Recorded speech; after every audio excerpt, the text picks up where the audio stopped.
Audio. We introduced ourselves in the lobby earlier, so we're just going to do that again real quick. My name's Kevin Kobach. I'm with the Colorado Bureau of Investigation, and we're assisting the Frederick Police Department with this case involving Chris Watts.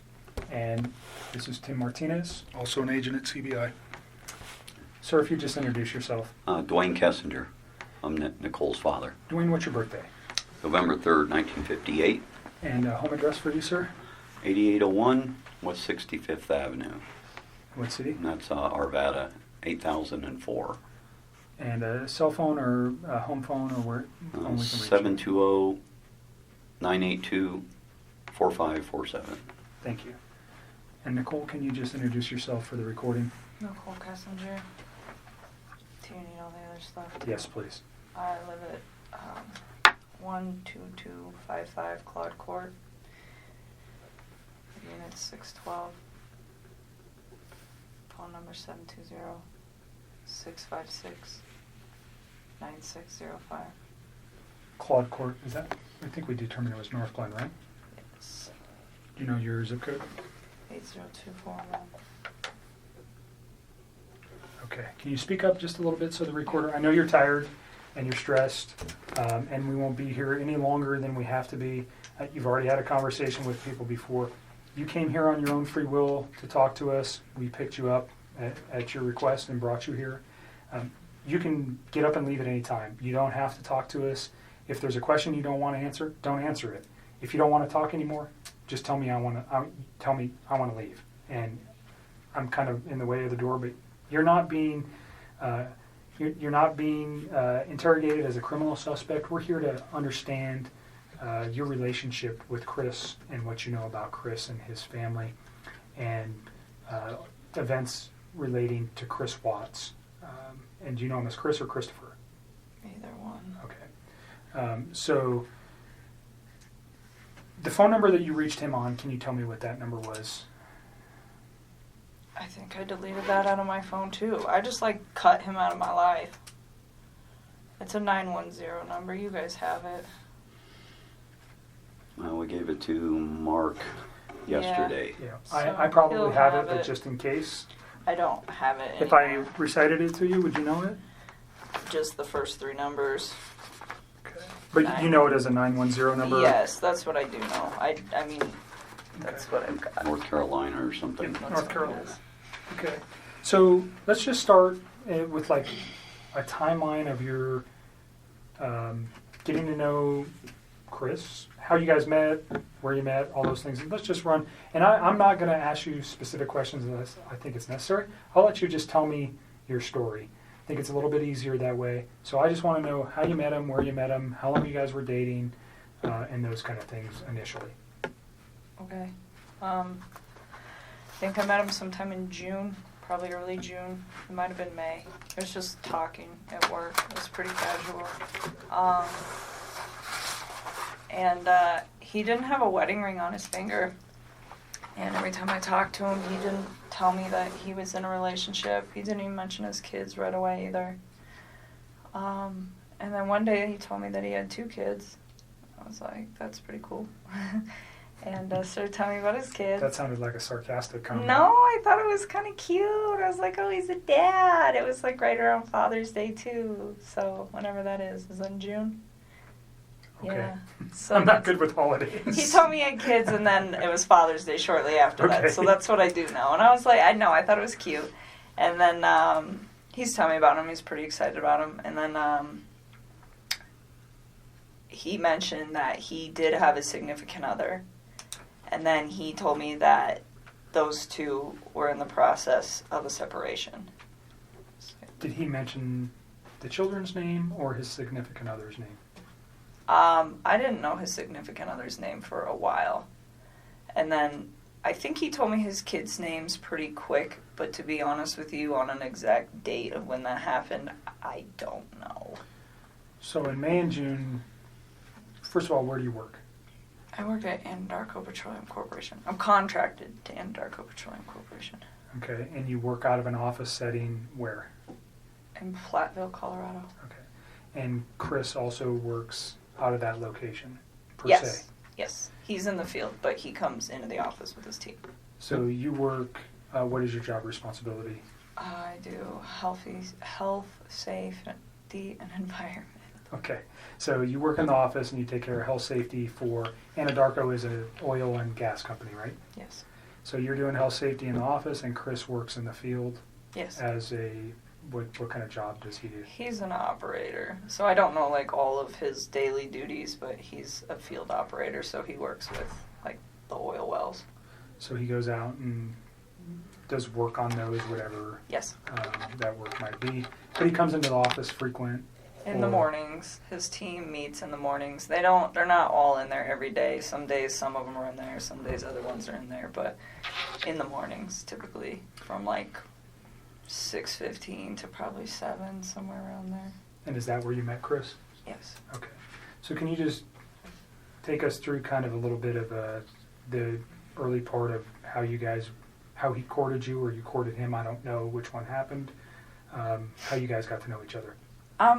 I guess we just started talking. He actually, so part of my job is to manage the gas monitors that we have. So Anadarko requires all of their field personnel to carry like gas monitor sensors for toxic gases, and it's my job to control all the inventory, any issues, anything like that. And we were having some pretty serious like equipment issues, and we had numerous amounts of people coming in my office one day, and he happened to be one of them. And I'd seen him before, like they meet in the lunchroom, and that's where I go put my lunch in the fridge. So I'd seen him, but I didn't ever like talk to him.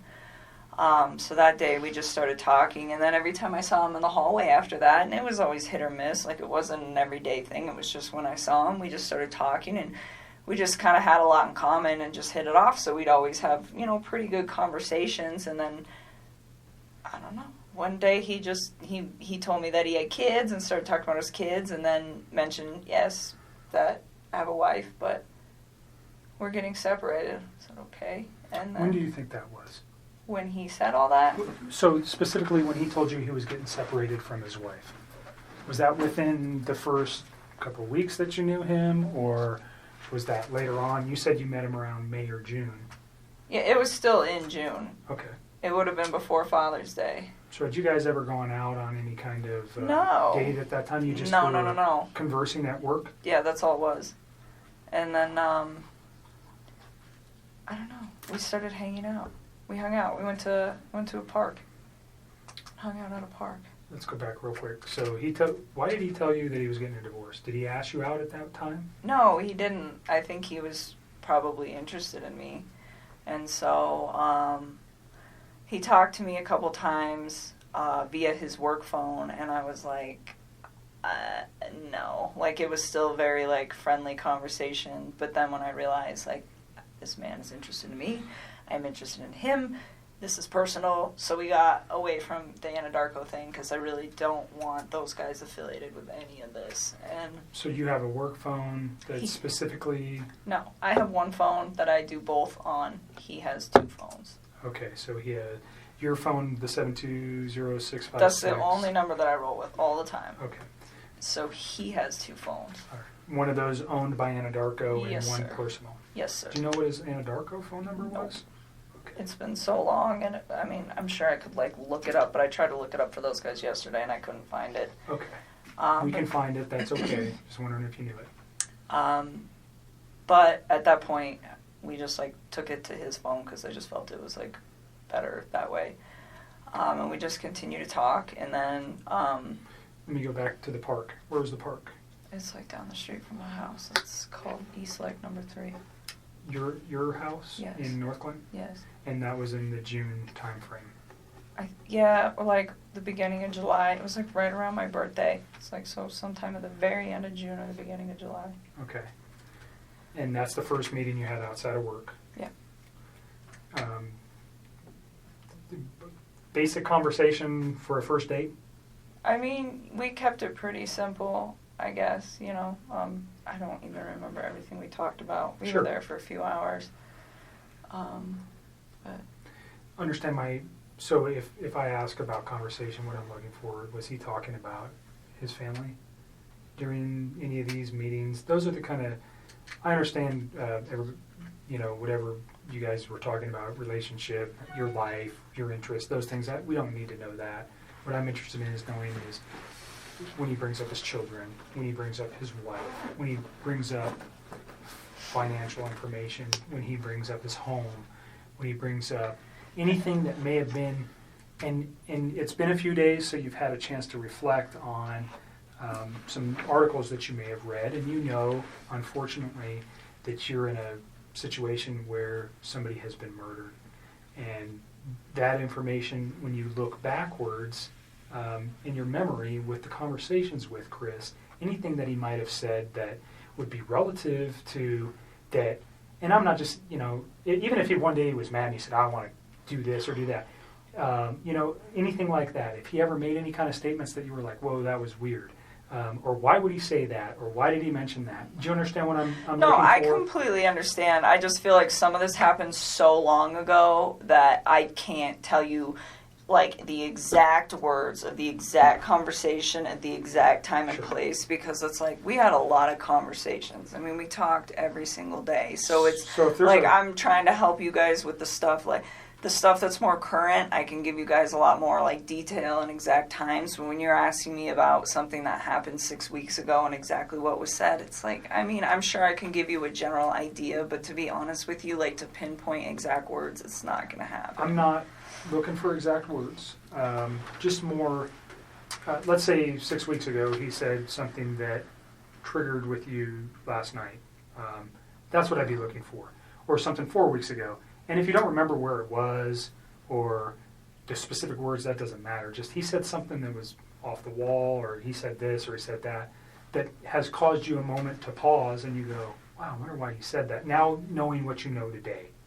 Do you understand where I'm going with that? I completely understand. And to be honest with you, I mean, there were several discussions that we had about his current relationship and where it had gone and what it had caused. And he talked about his kids from time to time. But the thing is he was never hostile. It was never anything aggressive. Like even when he spoke of his wife and the fact that they were separating, it was never like ill. It was still very kind. It was just like, this is not working, and would explain why, but it wasn't anything out of the ordinary or anything that I think would scare me. And to this day, even after everything that I found out, I still look back at that and I don't see any red lights with the way that he spoke of his family.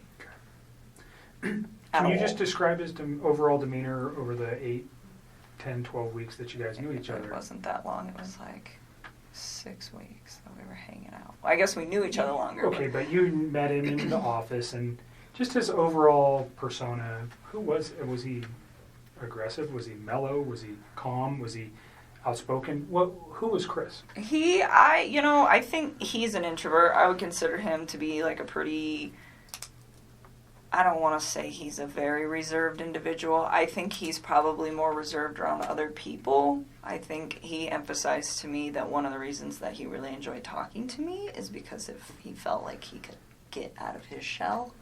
He said around most people he just like didn't really feel the need to like talk and converse, and it wasn't just in his home life, just in general. It wasn't something where he's an introvert. And he said with me, it made him feel like he could really just start talking about things that excited him. And I think a lot of that had to do with the fact that we had things in common. So with me, I think he was a little bit more outgoing, but even then, I would still consider him to be an introvert. I mean, not on the extreme end. If an introvert went to like 1 to 10, I'd put him at like a 4 or 5. So on the lighter side of introversion. Pretty even-keeled. Yes, like really relaxed, like all the time. He was never really like worked up about anything. Just mellow, chilled, easygoing guy. Very much. Okay. And he was that way with you. Did he ever have any kind of? Did you guys ever have arguments? I mean, No. Pretty short relationship. No arguments during that time. No. Did he ever lose his temper at any time? Never. You guys never had a yelling match? No. So you never saw him upset or mad? No. And there was a couple times that we had some disagreements on things that as we like further progress into this story, you know, but it was never like, I am very calm when I talk to people. It's like extremely rational when I handle situations that there's a disagreement in, and he always was the exact same way. Like always. Like I never stressed anything. I think one thing that actually kind of drew me to him was the fact that he was like very open with communicating with me if there were any like differences on how we saw things or just like open-minded about things. It was actually, I personally thought it was kind of unique because usually most of the men that I've ever met are typically very closed off, and I didn't get that from him at all. But it was always like kind, very kind. So no sense that this guy had a temper or Not at all. was aggressive, or he never lost his mind and yelled and said crazy stuff or anything like that? Okay. No. So can we just kind of go back to your relationship? You say you guys had a lot in common. What was that? Oh, I mean, like, we were both really into fitness. I think that's important. It's a lifestyle. Both of us ate pretty healthy, so I think that was important as well. He's like a total gearhead. He likes cars a lot, and I don't know nearly as much about them, but it's always been something that I've been pretty interested in, so we definitely talk about stuff like that. And I guess he was always willing to like learn new stuff, and vice versa. Like I like to travel a lot, and it's not something that he's done a lot, but he seemed like really interested in what I had to share with him, and vice versa. So even if it wasn't something that we originally had in common together, it was just like, hey, I respect what you have to say, and vice versa. So you guys, yin and yang, you got along pretty well. Very well. And no time, he never gave you any indication None. that he was having issues. So during your guys' dating time, did you guys spend most of the time at your place? Always. Okay, always at your place. Or we'd go out, but I told Mark yesterday, he asked me if I went over there, and I told him about one time that I went over to that house. I've been to that house twice, but it was very, very brief, and it was not like an extended stay. I did not feel comfortable there, or like, I just didn't want to be there. It's not my life. Like, that is somebody else's life and somebody else's existence, and I respect that. That's their space. And so I used to tell him, well, come to my house because this is our space. This is my space. And so for me, out of respect just for, like, whatever situation he had going on and the fact that it's not my home, I felt that it was better to be in my place. And I live alone. I don't have any roommates or anything, so it's pretty easy to do that. So during June and July, were you aware that his family was not, did you meet his children? Nope. During I didn't want June to. and July? And he didn't ask me to. Okay. I mean, not that I didn't want to ever. It was just not now. It's like you're not finalized with your separation. And not only that, we've barely been dating. Like, you can't introduce kids to somebody new in a situation like that. That's something that takes time. I mean, would I have liked to have met them? Of course. That would have been a great honor for me to have somebody introduce their children into my life, but not then. It was something that it was like, okay, well, let's see where we're at in 6 months. Let's see where we're at in a year. And if we're still doing this and you and me are still, happy with where we're at, and you think that this is something that is going to be long-term and is worth bringing your children into the picture, then yes, I would love to meet them. But it's like, not right now. You are still in this situation where you're not even completely out of it, and I'm getting in it, and that's not fair for them. And that was kind of the policy that I had with him, it was just like, yes, but not yet. So did he ask to introduce you to his children? Not at that time. Okay. I think both him and I were on the same page of eventually, if things went as they should in a I understand relationship. your guys' relationship is very new and young. Yeah. So, although it was short, just laying everything out helps us understand what actually was going on with him. And Yep. I might ask you a question and you're going, why the heck would he ask me that? Probably because I have information that I'm not willing to share with you, and I'll tell you that right now. I'm not going to tell you. Some questions I'm going to ask you, and you go, what the heck? I want to share some information with you. Just, it protects you, and it protects our investigation. So if it seems weird, there's a reason I'm asking it, That's and fine. it's usually relative to what I know. So don't take offense to it. Again, it's just part of what we need to know. Understood. So, just you went to his house on 2 occasions. Yes. Was that recent? No, that was like pretty early into it, and I did not like it and did not want to go back. Do you recall where the house was? Yeah, it's like right off the highway in Frederick. Okay. And you know the streets? I mean, I'm sure I could figure it out again if I like really had to. Like off the top of my head, no. Do you know the street name? No. Okay. I would have to like drive around in there to get there. Okay. Did it look like anybody else lived at that house at that Oh, time? definitely. Okay. I mean, So the is that whole what thing. freaked you out? I mean, he told me that he was living in the basement, and he said, we're separated, but we're not divorced, and we're going to get ready to sell the house. And that was the impression that I was under. And I was under the impression that they were taking everything pretty slow with this, with, like, getting ready to sell the house. I mean, those are big things. So that's what I was informed. And, I mean, if you think about it, this whole thing happened in a 6-week stretch. Like, that's not really that much of a time frame. So, in that sense, like, it's believable to me. Yes, I went to the house, and the first time I was there, I hung out in their like front living room. I just sat on the floor, and it was on the 4th of July. It was the morning of the 4th, and I was helping him to set up MyFitnessPal app and like track his food, his calories and stuff, because he does pretty good with the working out and stuff. And he asked me, he's like, "Can you help me just like get this dialed in?" I was like, "Yeah, I can do that." So that he invited me up to the house, and I was already kind of hesitant to do it because I was like, there are other people that live here, and I just felt like it was an invasion of space. And so I went up there, and we just stayed in that front room, and I helped him out with that, and got him all set up with that. And then, he asked me if I wanted lunch, and he grilled chicken and carrots. And then that's all he had. And I was like, okay, so we ate, and then I left. And then there was another day about, I can give you the date-ish. Let me look at a calendar. I think it was the weekend after my birthday. Just a thing on the courtesy for the phone for, what was that guy's name, Don? This gentleman? Oh. Thornton PD. I just met him today. Oh, Do you want to do the phone? I forgot today? about that. For TPD. It's not for them. They're doing it for us. Yes. We don't have the equipment with us to do it, and I asked them to do it for us. They're not involved in this investigation. He would just be a computer person. He would not be looking at any of this stuff. That would fall to myself. So keep that in mind. He's not involved in this investigation. Thornton PD has nothing to do with this, other than letting us use their facility and helping us with some electronic download. He's not going to look at your phone right now. He's going to put it on a disc, and they're going to give it to me. Gotcha. I don't know. What do you think? I really want to help you guys. I It's up do. to I you. feel like this whole thing is just going to be crazy regardless of whether I give you my phone or not. I mean, that's kind of how I look at it. Like, it's happening.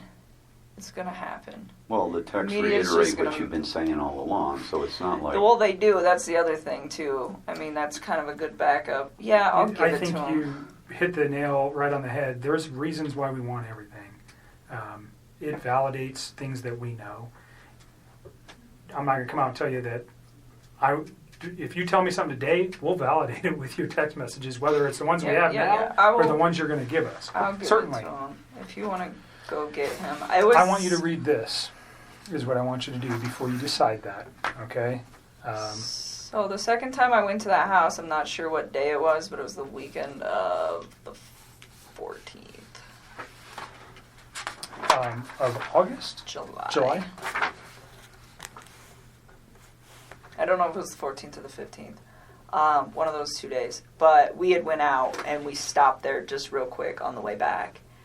And we were there not very long. But that time I saw a picture of his wife and one of his kids. And I remember thinking to myself, like, wow, she's so beautiful.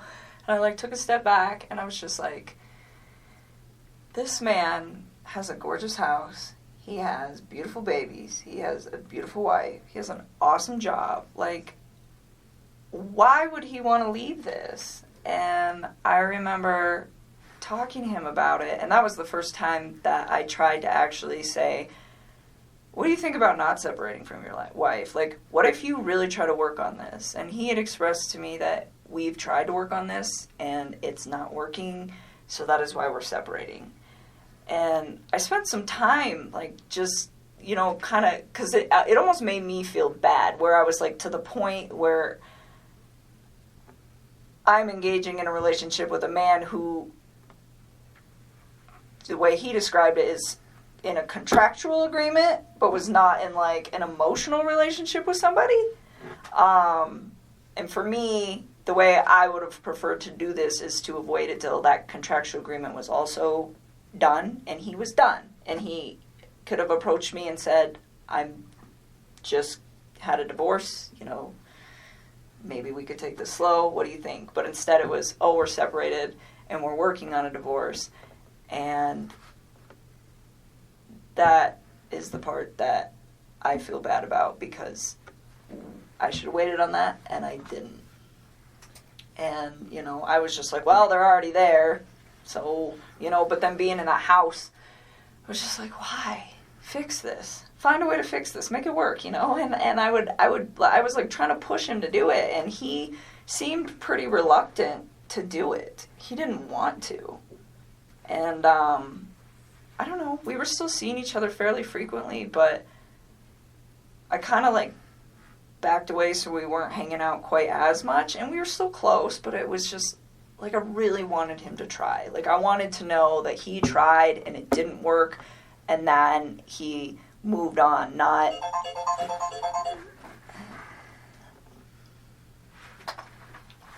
that, you know, they both kind of tried and then he got himself into a situation with somebody else. And I don't know, I just thought he had a beautiful life going on and he could have made it work.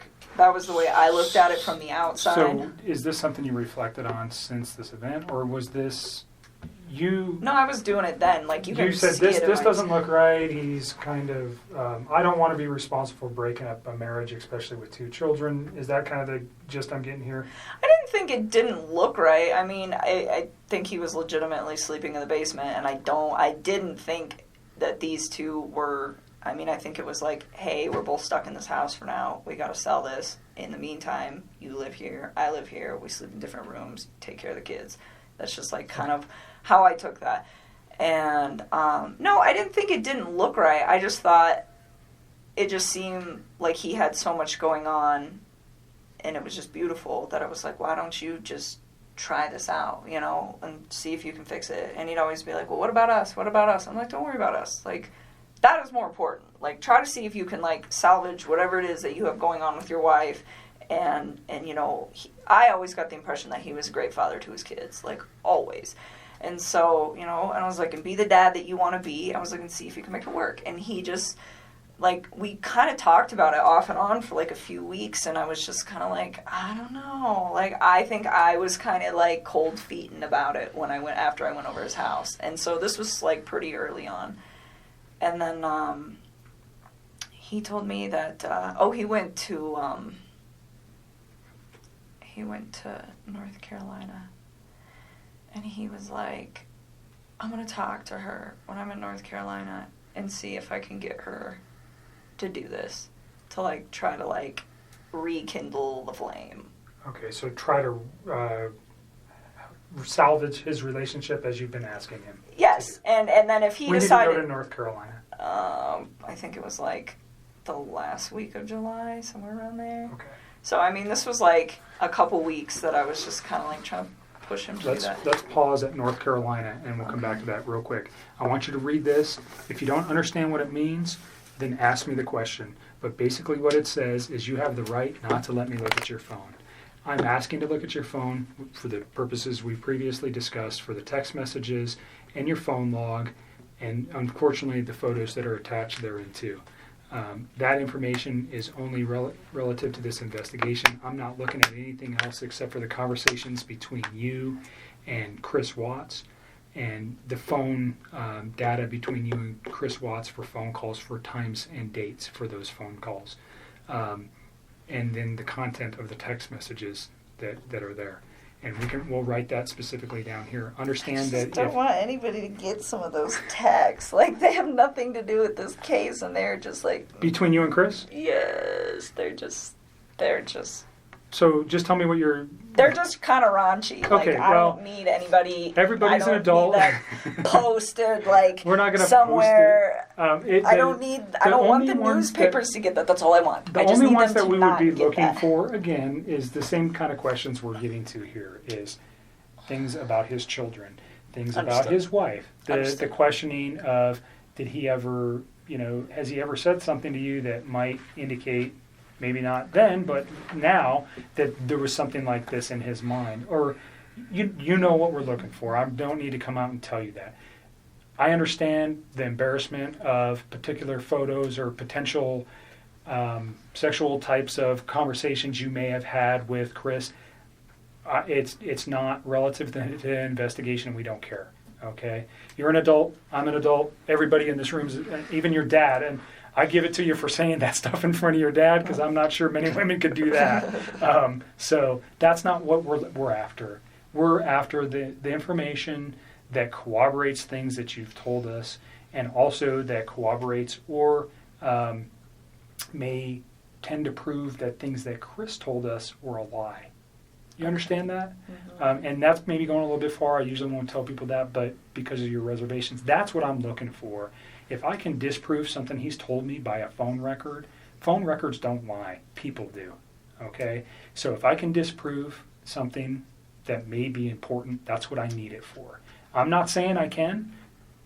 Has it happened before? Absolutely. Is it critical in cases that I've worked in the past? Yes. So that's why I want it. Okay? Again, you don't have to give it to me. You can tell me, I don't want you to have it. Go get a warrant.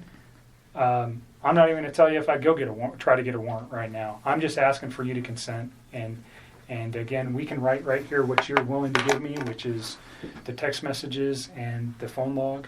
And unfortunately, again, the attachments on some of those text messages. And I'll write it on there, and then you'll just sign it. Okay? Do you understand the questions there? Do you have questions about any of the things that it says? You understand you don't have to do this. You're doing it of your own free will.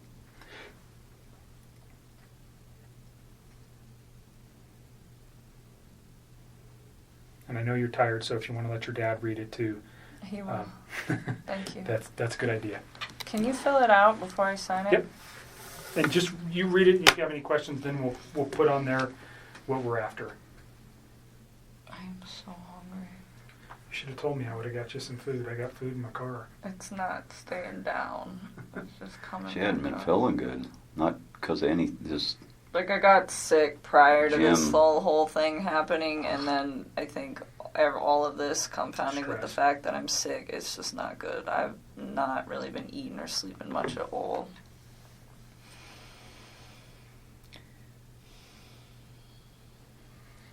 Yeah, I'm with you. We definitely need to accelerate the case, because the more it takes, the less sure that they are of situations. But on the other end, I think if you do just that only, You tell me what you're willing to provide to me, and we'll is write that it good on. enough? I just want, like, our text conversation, and then, I guess, our phone call records. So I'm going to put. So the time and date of the phone call records, and then our text message. Tag Could we Okay. get photos of him? Huh? Could we get photos of him? Off of Would that? you mind if we got his photos that he sent to you? Oh, well, they'll be in that text message thing. So all his photos were sent. There was no apps or anything else used No, that you no, guys no, were no, sending. no, It was no. all just text messages. Yeah, Okay. So it'd be an attachment to a text that he sent you. pretty much. But Everything is in the text and the phone call records. so Like, all of it. because we don't have it on tape, we discussed prior to turning the tape on Tuesday, which would have been the 14th of August. You had read some newspaper articles on the 13th and the 14th that regarded this case. You had also had a conversation with Chris at some point during the day on Monday. And on Tuesday, because of what you found, specifically what you said was, and don't let me put words in your mouth, but you found out that his wife was pregnant. And yes. And you did not know that prior. No. And you found that out via the newspaper articles and that caused you concern. Well, I just realized that he was lying to me, and I was like, well, if you can lie to me about this, what else are you lying to me about? And it made me realize that maybe his wife was in danger at that point, and it was day 2, too, and she still wasn't home. What did that cause you to do with your phone, though? Oh, what, when I deleted those? I was just kind of grossed out by him, to be honest with you. I was just like, I don't know what's going on right now, but you just lied to me, and I don't want to see this come over my phone anymore. So I removed it. So you you already said, but you removed text messages? I deleted all of his stuff because he lied to me. I mean, that's what it was. It was the hurt that made me delete it. And then it was the lie that made me start questioning everything else he'd been telling me for the last few days. And that's when you decided to come forward? Yes. Okay. So just for context, Yes. when people delete stuff off phones, usually we go, No. It wasn't malicious at all. It wasn't malicious at all. He lied to me. It just hurt. Like, I had never felt like he'd ever lied to me before. And it was a big lie. I mean, Right. Telling somebody that you're in the midst of a divorce and then you have a wife that has a 15-week-old baby on the way is a huge, huge thing. And I was very taken back. And it was hurt. And so at that point, I deleted it. I had a few more quick things to say to him, and then I just got rid of him. That's literally what I did. I just cut him out of my life. It would have honestly been like a bad breakup kind of thing. Like, if none of this other stuff would have happened, that's what it would have been. That would have been the end of it. The information was not destroyed because there was anything in there that would be harmful to you or potentially to Chris at this point, but harmful to you in particular. That's not what you did. No. You did it out of, excuse my language, this guy's an asshole, so I'm getting rid of him, and I'm getting this stuff off my phone. That was like me kicking him out of my life. Okay. And then, like I said, and then realizing that he lied, that was when I was like, okay, maybe his family is in danger, and they're not coming back, and they're not staying with a friend. Yeah, when did I go over there? Tuesday morning? Wednesday morning. Wednesday, I yeah. called you Wednesday morning. That's when we started discussing you guys need to get everything that I just... You can understand the importance of, Oh, no question. We were... like I said, people lie, phone records don't, and they really help specifically establish dates and times. Mm-hmm. I think we have a very good grip on that in this case already, but there may be a time when we go, we need to know something else, and then we would have it. We don't want to lose it, and that's really what it is for us, is if we lose information that later on we go, man, I wish we would have got that. And we may never even use these. We may never even look at them. But if we have it now, then we don't worry about losing it. So I appreciate you being cooperative and giving it to us. Yeah. So the first thing I wrote was text messages between Chris Watts and attachments. Okay? So, because we're talking about the photographs, unfortunately, that cause you much disdain. And then I am going to put phone log for calls between yourself and Chris Watts. Your phone number is 720 656 9605.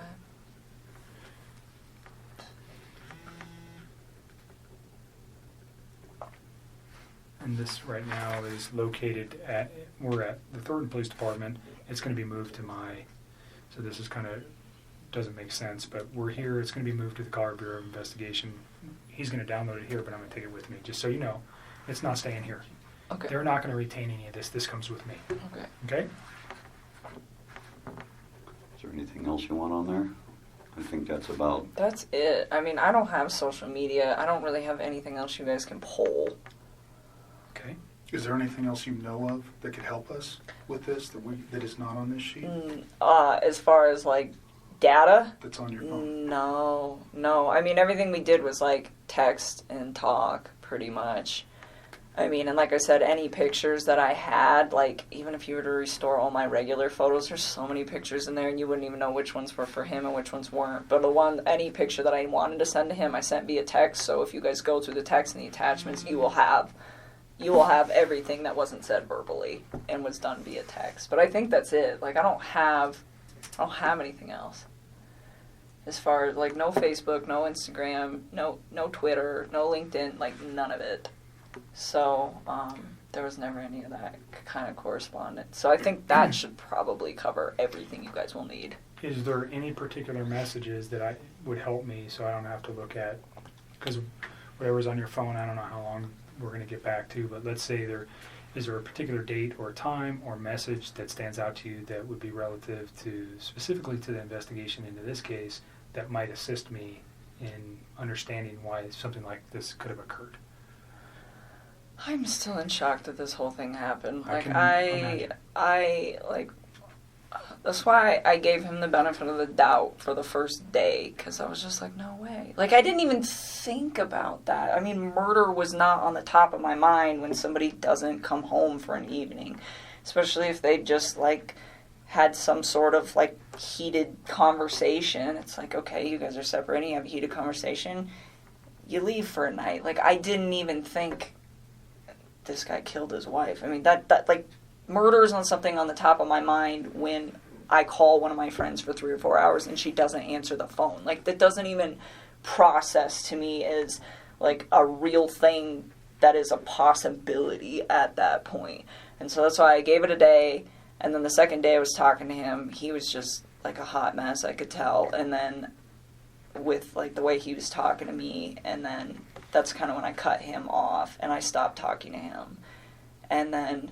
So remember what you just said, and we're going to get to that, because that's probably a very important Yeah, conversation. so if you want to know days, I would probably honestly just start at, like, Sunday and work your way forward. I mean, all the rest of that stuff, it's just, like, the small talk of, like, hey, this, you know? I mean... And your relationship building through the... Yeah, I mean, like, and if you go, like, maybe, like, a week further back, like, there's times, like, I was trying to help him find an apartment, like, just for him, not for me, but for him and his kids, to get set up. And, like, there's times where I'm like, well, where's your wife moving to? Like, how close is she going to be to you? You should be within, like, 30 minutes of your kids, so they're close. And, like, you want to be close to their school and close to your gym. And, like, what's your price range? Like, I was helping him get all of this stuff set up. And it was, like, in a very decent manner. And I don't know if all of that is in text. Some of it's probably on the phone. Like, at this point, I've talked to him so much that I don't even know which parts are, like, verbalized and which parts are texted at this point.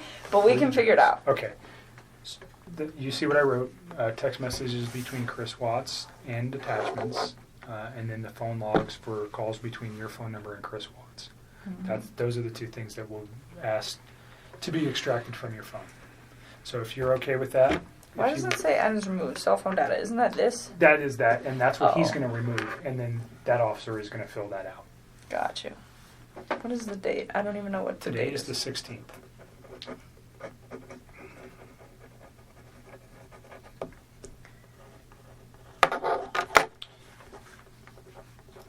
You want to add anything to this? If you give us your other phone, than we'll get him started. We want to give you everything, but we also want to be protected in doing so. Is more of the Sure.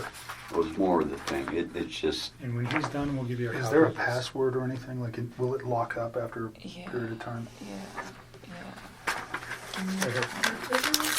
that's his notes. And Make sure there's nothing written on the back. There's not. I checked before I ripped it off. Okay. Let's go back to North Carolina. Okay. He went to North Carolina, and he was trying to rehab his marriage with his wife. He said Do he you know was. her name at this point? Yeah. Okay. Are you okay saying her name? It's Shanann. All right. And do you know the children's name? Yes, it's Bella and Celeste. Okay. Cece. She went by, they called her Cece. Mhm. All right. So he went to, were they in North Carolina? They were already there. If you want something. I don't know if my stomach will do that. Yeah, they were already out there. He just flew out there to go meet up. Do you know why they were there? They're all from there. Okay, so they were there They for- were visiting her family for the most part until he got there, and then they still were mostly visiting her family. Okay. And do you know how long they had been there? A while, like weeks. All right. And he flew out to join his family there. Yep. Do you know specifically where he flew to? What, airport? No. What city? No, not off the top of my head. Okay. I'm sure if I thought real hard, maybe I could think about it, but I mean, come up with it. No, I don't know. All right. So he goes there. You said it was like the last week of July? I think so. I think it was like one of the last days of July. I'm almost positive. I think it was a weekday. Okay. Yeah, I flew out there, and I thought I had, like, convinced him to, like, try to make peace with her. And I was like, if you guys work on this, like, I'm out. Because what's the point? Like, I'm not trying to be with somebody that's in another relationship, which I know that sounds silly given the whole relationship that we had in the first place, but I really was under the impression that they were separating. I mean, it was, like, reiterated to me so many times that that's what I thought it was. And it made sense to me, too, because, like, he could pretty much call me whenever he wanted. Like, I was the one that would tell him, like, hey, when your kids are awake, you need to spend time with your kids. Like, do that. And then after they go to bed, like, if you want to talk to me, you can talk to me. But it was never, like, this super, super restricted thing. Like, sometimes, like, right after work, if I was, like, still talking to him, I'd get kind of bummed out. And I tell him, just like, oh, it's frustrating sometimes, like, having to, like, wait. But at the same time, I was never like, this is horrible, or, it was always like, I understood why. But then once his kids were asleep, he never, like, had any, it was like he could do what he wanted. Do you know what I'm saying? Like, Sure. He was in his basement, and she's upstairs, and they're not speaking. So it kind of made sense. It wasn't like And you guys are sneaky just at night. texting and... Or talking or whatever, Right. I mean, and it was like I said, it was at certain times, but that time, and originally it wasn't, but it was me that put that time frame on there because I thought he should hang out with his kids. Those 2 times you were at his house, did you see any evidence of that? Him living in the basement? Did he ever show you that area or anything? I went down there and saw his little workout equipment, and there's a bed down there all set up, and the basement was all clean and organized and stuff, so... like a decent bed set up, so it made sense to me. Like, hey, this is what's happening down here. So I saw it. Even though his family was in North Carolina for multiple weeks, it appeared that he was still living in the basement. Mm-hmm. Well, and he told me sometimes he would, like, go upstairs and sleep if like he was home alone, because I know she'd, like, go on business trips and stuff. But he's like, I don't like that bed anyway, so he didn't really, like, sleep up there. I was like, okay. Even when it was just him. So that was the impression that I got. I know what we were talking about. North Carolina. Go back to North Carolina. So, North Carolina. So he still made very frequent communication with me when he was out there. And at one point he told me that they sat down and they talked about it, and he told her that he wanted to either fix things or, like, to try to fix things, and if she didn't want to fix them, then they needed to, like, move forward with the separation and, like, actually file for a divorce at this point, was the impression that I got from this, and was what he told me. And so he said that she was, like, pretty receptive to just not trying. He was like, she seemed like she just wants me to go. He's like, when she has her mind made up, she has her mind made up, and that's what she wants. And he's like, she doesn't want to try anymore. And he's like, and neither do I really. And he was like, it's done. And he's like, and then the next day, I don't even know what days these were. Sometime when he was out there, he told me, we're putting the house up for sale as soon as we get back. And I was like, whoa, that was quick. And he was like, it's her. She's ready to go. And I was like, okay. And so I left it at that. And then he got back, and I started asking him, like, what are you going to do? Because the Colorado housing market is fire, and you guys are going to sell this house, like, real fast. And I'm like, you need to start looking for a new place to live. And I'm like, where do you want to live? And I was really trying to help him out. I'm like, do you want to get a house? Do you want 3 bedrooms so you have one and each of your girls have one? I'm like, do you want to, like, do an apartment? Like, what do you want? Where do you want to live? Because he's in Frederick, but that whole area over there is just like a bunch of small towns, and you can kind of just pick and choose. Everything's kind of, and so he told me, well, I like Brighton, and I was like, okay. And then he told me he wanted a 2-bedroom apartment, and he said he wanted one room for him and the other room for his 2 girls. And I thought it was kind of cute. Like, I remember telling him, I was like, yeah, me and my sister had bunk beds, like, at my dad's house. And I was like, when we were little girls, and me and my sister were the same age apart as him and as his 2 daughters, So I told him, I was like, they're going to love it. I was like, they might be, like, stuck in one room together. I was like, but they'll become, like, best buddies. And it was really exciting. Like, I liked helping him, and I just wanted him to, like, I don't know. This is what he told me he wanted. So I was like, well, I will help you do the research. But another thing that I really took care of was to be like, where is she moving to? I was never like, you know what, screw your wife, try to get full custody. None of that bullshit. It was always just like, I'd ask him, I'm like, well, what kind of custody you guys going to have? Because he at work, they're about to switch his schedule. So right now he's like a Monday through Friday, and they're about to switch these guys to 8 days on, 6 days off. That's tough. That's awesome. And I was asking him, I was like, are you going to have your kids like on that set of days off? I was like, because that would work perfect. Like 1 week on, 1 week off. And I was just like, we just talk about it. And I'm like, what is your plan? And he's like, we haven't figured out exactly what we're going to do about the kids yet. But he told me, he's like, Colorado's a 50-50 state, and she's okay with everything 50-50. Like, he said that she was like on board with this because she wanted it too. Like, she was checked out of this relationship. So that was, like, how he made this sound. That it was, like, a very, like, kosher, we're done kind of thing. Did you ever give him, like, books or articles or anything to read about saving your marriage? Did you ever provide anything to him like that? About saving his marriage? Yeah, like how to recover a marriage or how to save your marriage. There's all sorts of publications and books out there. No, but I did tell him, and I don't know if I did this through text or phone. That will be something you guys will, I'm sure, figure out. But I told him a few times, like, I think that you should take the time to read some articles about what separation does to kids.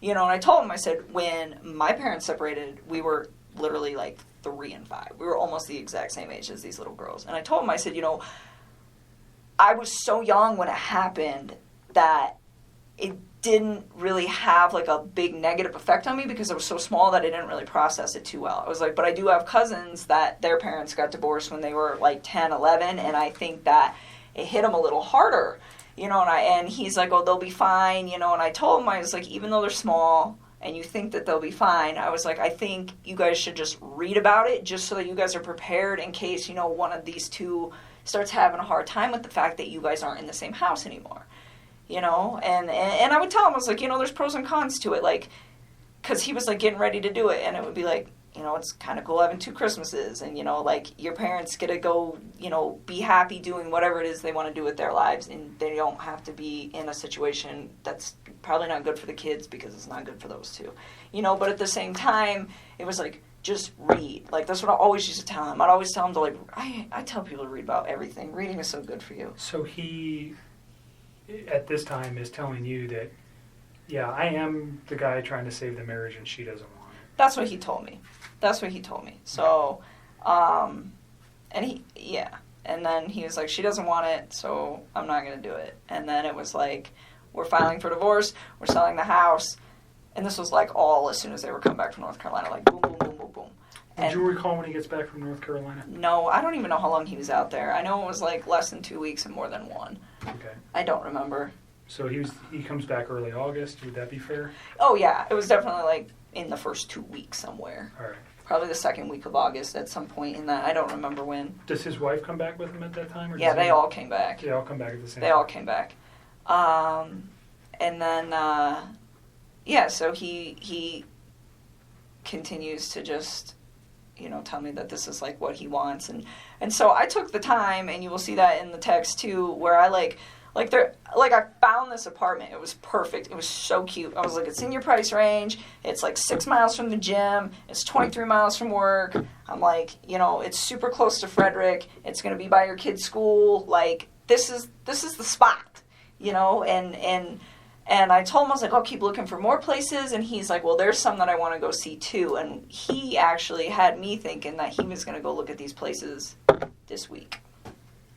before all Okay, this. so this is fairly recent then. If we're This talking. just happened, like in the last. He's going to couple go weeks. look at apartments. He wanted me to go during, with him. When you say this week, are you saying Like this Monday week. was the 13th?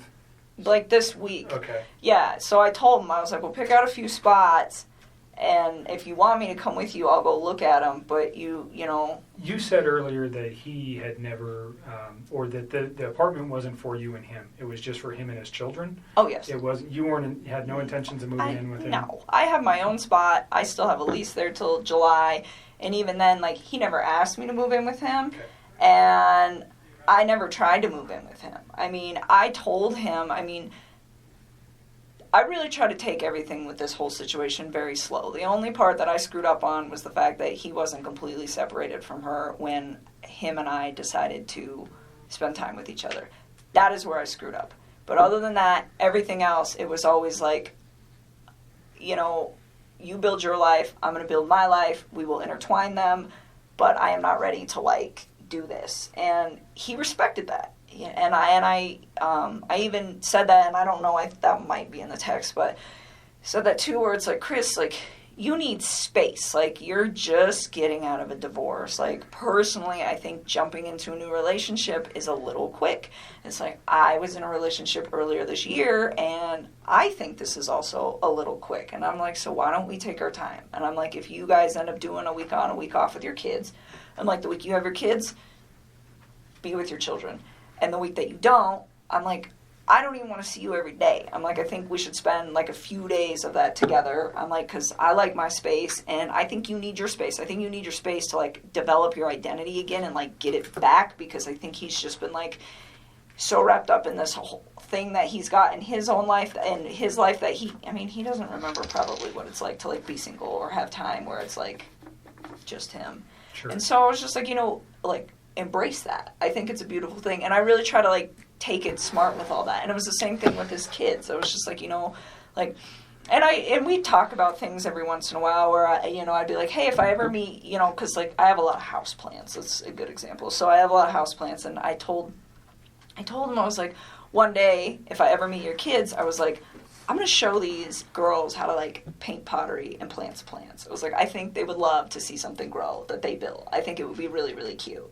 And like little stuff like that, but it wasn't very frequent. It wasn't, hey, we should get married, and hey, we should have babies, and hey, I want to live with you, and hey, I need to meet your children now, and let's cut the mom out. It was never like that. And there was never any conversation about, we can't do this with her around, we can't do this with the kids around. Never. He never said that, you never said that. No. So the way you guys were trying to make this work was just, slowly trying to come together because of his current situation, and you, by your own account, Mine. I you're don't just want a independent person. It sounds like pretty much. Yeah. And but through text message or through conversation, he never said, "Hey, this isn't going to be financially able. I'm not going to be financially able to do this," or "This isn't a good thing. I got these kids." None of those conversations ever came up. No. He told me like he had a budget restriction. So for his apartment, and I'm pretty sure this is in the text, and this will probably be in the last couple weeks, he told me $1,100 to $1,400 when I was asking him. Like, because I told him I'd help him do homework. I was like, you do some homework, I'll do some homework. We'll knock this out, because if you guys are for real putting the house up, you got to figure it out. And so that was his budget. And I remember asking him, I was like, you sure you don't want to just get like a house? And he's like, I never thought about a house. I'm like, yeah, you can rent houses, man. Like, it's a thing. And he's just like, I don't know if I can afford that. I was like, okay. And I knew that those two had been through some financial trouble. I definitely found out a lot more about that situation in the newspaper recently. Okay, so prior to the newspaper, how did you know he was in financial difficulty? Because when I went to that house, everything in there is very, very, very, very nice. It looks like it all comes with a very expensive price tag. And I didn't say anything to him about it, but I could kind of tell then where I was like just looking at everything like, how do you guys afford this? And then he has that car I don't even know how much that car costs, but I bet it's What car is that it? Lexus. I'm sure that thing costs like 80 grand, but just like money. Like everything just looked like it costs a lot of money in that house. You probably have a decent idea of how much money he makes. Yeah, and it's not enough money to pay for all that. Not even close. Did you have any idea of what Shanann did for a living or how much money she might have made? I mean, I had an idea. I would consider her like a sales rep. I don't know how else to describe that. For the company that she worked for. And I don't know exactly how much she made. He said that she was really competitive and she liked to try to keep up with him. He's like, she gets close sometimes. So I don't know how much those two brought in. I mean, off the top of my head, if I could guess, probably somewhere around like $140K a year. I mean, I don't know. Because I don't know exactly how much he makes. And I don't know exactly how much she makes. But based just off of like what I know about the oil field, like, yeah, I would say that's probably an accurate estimate. So even if they're making, let's just use the figure $100,000, they're living above their means or below their means? Oh my God, like, Way too much. Way Did he ever too. discuss with you any of those issues? I mean, a little. I mean, I didn't know about the bankruptcy or any of that till I read on the newspaper about that. But I think he was really frustrated with the situation. He told me, he's like, I feel like my paycheck goes in my bank account and I just watch it go like this. He's like, but it doesn't have to. He's like, she makes it like that. And I was just So was like, he resentful for that? I don't know if he was resentful. I just think he was frustrated by the fact that they could be doing a lot better financially. And she, from the vibe that I got, had really bad spending habits. So she was a spender. The car, hers or his? I think it's hers. Okay. I'm pretty sure that that's hers. Do you know what other car they might have? Well, I mean, his APC pickup truck. And that's it, and I think. That's owned by Anadarko, though, right? Yeah. But so I don't think they own any other vehicles as far as I know. I think it's just that thing. And Anadarko doesn't allow him to drive that on his own personal time, No, right? no. So he's just got one vehicle. Yep. And it's a very expensive Lexus. And then they live in a pretty expensive house. It's a huge house. Yeah. I was very taken back when I saw it. I was just like, whoa. How And do then you the guys... fixtures inside caused you to pause. Everything was just like... And then you mentioned today you read something about bankruptcy. Yep. What did you read? That those guys filed bankruptcy for a lot of money in... Who are those guys? To that couple. Okay. In 2015. Oh, Shanann and Chris Thanks. filed bankruptcy in 2015. Okay. And you said for a lot of money. Do you recall the amount? No, because it was different in each of the newspapers, and I don't know which one to believe. Okay. So, hundreds of thousands of dollars. So, yeah, I didn't know that. Let's go just back to him and the financial. He tells you he has a concern enough to at least express something to you that he's frustrated with the way she spends, or he's upset with working so hard and never having any money, and she's kind of the responsibility. She's the responsible party for spending most of the money. I pretty much got that vibe. I mean, he just told me, he's like, we're house broke all the time. I was just like, that's unfortunate. And I asked him, I was like, do you have 401k? And he was like, yeah. And I mean, the reason I ask him this is because if I get into a relationship with somebody, I want to know, like, what kind of baggage that they have. I think that's important if I walk into a situation where I'm like, hey, I have good credit and I have all of these things that I've been building, and you don't have your stuff together, like, what are we going to do with this? And it's important for your long-term You're smart. thing. So I'm preparing. And so I just asked him, I was like, well, do you have 401k? And he was like, yeah, I do have that. And then I asked him, I was like, I didn't ask him, like, how much debt they had or anything, but I just said, is your lifestyle sustainable? And he was like, no. And I was like, how long do you think that's going to take? He's like, I don't know, but it's not sustainable. Where did his girls go to school? I don't know. He never actually told me. Like, when I asked him once, it was like when I was trying to find him an apartment, I was like, are you comfortable telling me where your girls go to school? That's in the text too. I was like, so I can figure out what distance from the apartment it is. I was trying to just make his life convenient with, like, him, his ex, his kids, and all the stuff that he needs to do and work. And he was like, don't worry about it. Their school's pretty centrally located, so anywhere in the area that we were discussing will be fine. And he just left it at that. So he didn't even tell me, which was fine. I respect that. Daycare is obviously very expensive for a 3 and 5 year old. Oh, yeah. Right? So I understand. Did he ever bring did he ever discuss that? Never. Okay. Never. Like I said, the only financial thing he ever said is just like, she just likes to spend money, like a lot of it. So that was just kind of the vibe that I got from that, and that it was a lifestyle that she liked to live, like very,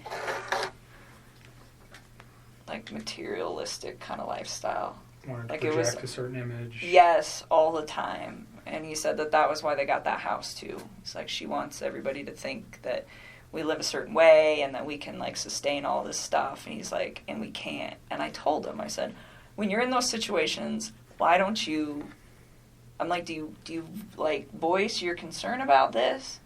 And he told me, he's like, when I try to talk to her, he's like, she's really bossy and she usually shuts me out. And he's like, when she does that, he's like, I just let it go. And I was just like, all right. I mean, I don't try to like interfere with how those two interact.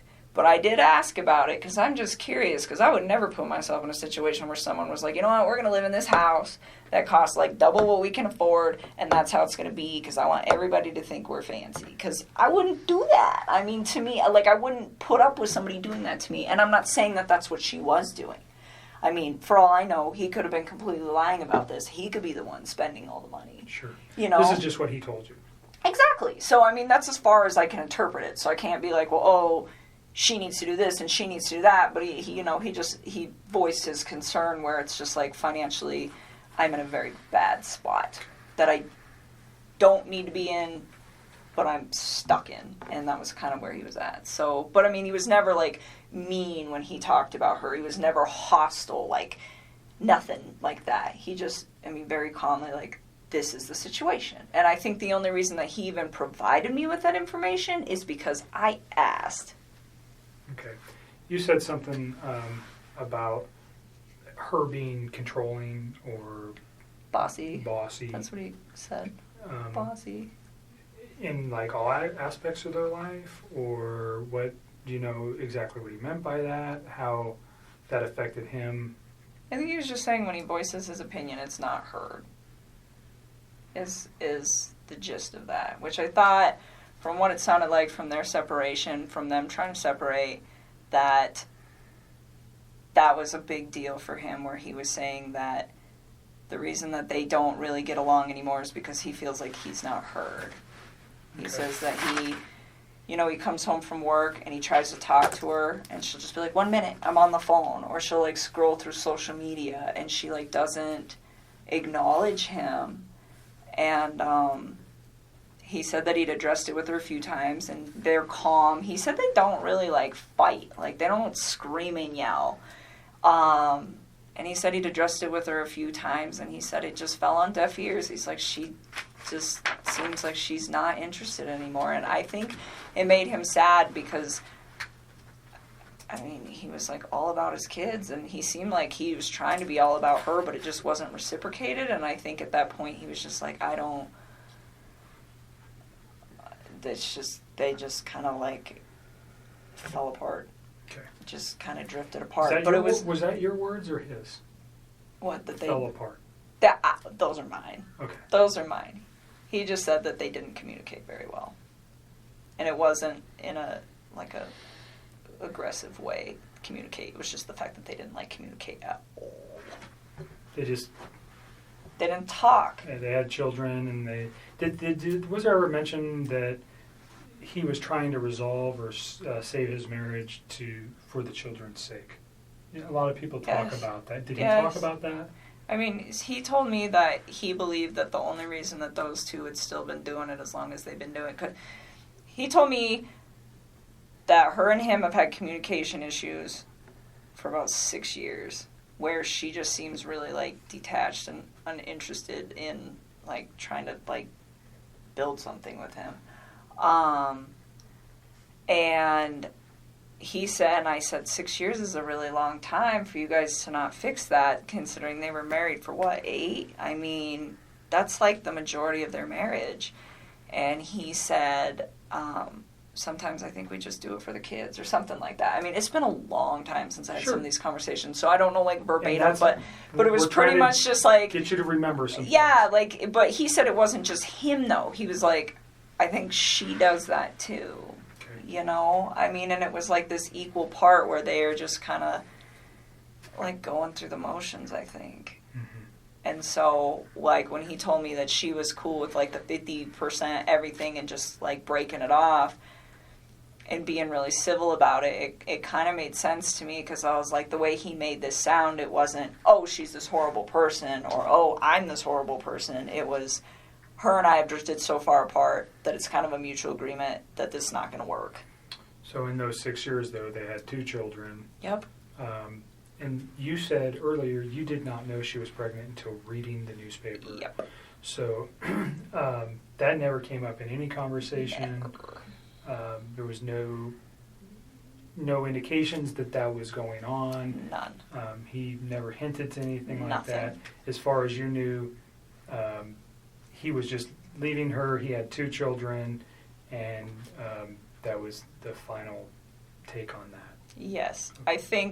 I know why he lied to me. He lied to me because if I'd have known that he had a child on the way, I'd have never wasted my time with him in the first place. Like, none of this would have ever even occurred if he would have just told me the truth.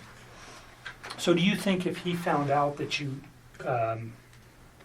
if, let's say this week you guys were to go look at some apartments, and this is hypothetical, but you've never found out that his wife was pregnant, would that have changed anything? Like you just said, if I knew his wife was pregnant, I wouldn't be in this picture. So if his wife was not pregnant, and forgive me, but if he takes her out of the picture, you're never going to know that she was pregnant, right? What do you mean takes her out of the picture? Like, If he murdered her, she's out of the picture. You're never going to know if she was pregnant. If he can get away with murder, you're not going to... I got divorced from my wife. Do you understand what I'm saying here? If she's gone... but this... Don't lead, Hypothetically. please. Yeah. Don't lead on. Hypothetically. If she... Okay. You understand where I'm going. If Right, you but you're- didn't know... You're leading into Right. questions that are nothing with your... If you didn't know, though, Wait, Nick, that she was there... did you hear what I said? I'm following you. I just want her to answer a question that relates to... She said something that's important, that if he didn't have a child on the way, or if she didn't know that, she would have continued the relationship, right? But he killed his kids. At what point does he think that I'm going to be in a relationship? I'm not talking about the children. I'm just talking specifically about her. If you only knew, if the kids were still here, and he called you and said, "I'm divorced from my wife," and he gets away with this, do you understand what I'm thinking from his aspect? I still wouldn't do it. I still wouldn't do it because I'd be like, where did she go? Okay. Because I'm under the impression that she's a really good mom. Like, he never bashed her momming skills. Like, no, I wouldn't, no. Okay. No. And you see where I'm trying to take that? Yes. So you guys never had a conversation about the child, period. I didn't know at all. All right. And by your words, if you did know, you would have ended the relationship. Well, because it wouldn't have made sense to me that he's like, I'm getting separated. Oh, by the way, I have a baby on the way. It's like, That's 15 weeks. you are a liar. You're just trying to sleep with me. That's what I would have probably interpreted that as, and I'd have just shut that off at work, and that would have been the end of it. Okay. All right. We can move past that. The week that he comes back from North Carolina, you don't remember, somewhere in the first couple of weeks of August. Yeah, I think it was the second week, but I don't remember off the top of my head. So we'll just use August as a time frame. Is that fair? Because you know he left in July and he comes back in August. How many times do you think you see him? I saw him a few times. I saw him this past Saturday. I saw him the Wednesday before that. And he wanted to see me more. I was the one who wanted my space. I was like, nope, your kids are home. Go hang out with your kids. And even on Wednesday, I cut it short. Like, he came and hang out with me for a few hours, and then I was like, go chill with your kids. I was always like really Do you respectful know of their space. specifically where you guys went? Did you meet at your house? Did you guys go to any restaurants? Did you go to establishments? Where'd you go? Last Wednesday, he came to my house, and this past Saturday, we went to, what's the name of that bar that we used to go to? It's not the same, the Lazy Dog, but it's the one off of 144th and I-25. I think it's 144th, up there. And it's the Lazy Dog? Yes. Did he ever mention a Rockies game that night? No, I don't think so. But the Broncos were playing. Okay. Which we couldn't see because they sat us in really crappy spots, but it's okay because it's preseason. But, So do you recall what time you went there? no. I remember, well, kind of. So he had to get a babysitter that night. Do you know who that was? Somebody who's really young. I remember I asked him who his babysitter was, and he's like, we have 2. This girl's only 17, but the other one's out of town. So this girl's going to stay, and she doesn't do overnights, so I got to be back by 10. And I remember her saying that, and him saying that. And I don't know what time he got to my house. It was between, I want to say like 5:30. It might have been 5, but I don't think so, because I think the babysitter, if I remember correctly, showed up at like 4:30 or something, and he was like, I want to spend time getting my kids acclimated to her, and then I will come. So his children didn't even know her? Oh, no, they knew her, but he was saying, like, he likes to, like, stay there for a little while he doesn't just, like, walk out the door when they show up. It's, like, a transitional thing. And so, that's why I'm saying I don't know how long it was. I want to say, like, 5:30, and then he had to be back by 10, so he left at, like, 9-something to be back by 10. So he probably picked you up? What was he driving? No, he didn't pick me up. He came to my house. We drove my truck. Okay. So he gets to your house, you know what he was driving to get to your house? Off the top of my head, I don't remember. I'm pretty sure he usually drives that Lexus, but he doesn't always park it in my complex because the parking, there's not good spaces. So where you guys pick me up at, a lot of times he'll just park out there because there's room. Okay. So that kind of works so that because there's just not a lot of room in my apartment complex. But off the top of my head, I don't know what he was driving. What kind of truck do you drive? I drive a Toyota 4Runner. Okay. So you guys take your 4Runner to the Lazy Dog. Yep. And you said they sat you in crappy locations. It's just Where were you inside the bar? When you walk in, you just hang a right, and we were like one of the first 2 booths on the right when you walk in the door. It's just not it's a good spot, but just not for the TVs. And we actually went to the other Lazy Dog. We went to the one that you and me go to. Where's that at? Federal and 20th. It's 120th and Federal, and we went there, and they have a different menu, and I was like, I don't want to eat this food. So we should go to the other one. So initially you go to the 120th Yes. location. Did you actually get seated? Kind of, sort of. They were like cleaning off a table, and we were standing there, just kind of looking at the beer menu and the food menu, and I was like, I don't want this. And so we left. 6 o'clock? Probably somewhere around there, 6:30, and then we left and went to the other one, and we ate dinner. All right. And you're in like first or second booth, right to the right of the door. I'm just asking because if they have video, we want to be able to verify that. So that's why it's important. And you're there for how long? I don't know. Probably we didn't stay for dessert, so I don't know. How long does a restaurant take? Like an hour and a half? I don't know, I've never been to the Lazy Dog. I don't know. Probably about an hour and a half, and then we went back to my house for a little bit, hung out at my house for a little while, and then he had to leave, and then he left. Do you recall what time he left? Off the top of my head, no. I remember he was like gonna be late to be back at 10. I think there's a text message where he starts texting me when he's home at his house. Okay. So you can probably figure that out. And I remember I texted him back and I was like, damn, that was quick. Or wow, that was really quick. He's like, yeah, I even had time to stop at the ATM or stop at the gas station, stop somewhere to get money to pay the babysitter. Okay. And I was just like thinking like, well, that was really fast. But I think he was still like a little late coming back, but nothing too drastic. So he probably left my house like somewhere around 9:30ish. All right. And he goes straight home. He texts you. Well, I was already home. Right. No, he texts you. He goes straight home from your house and he texts you that he's home.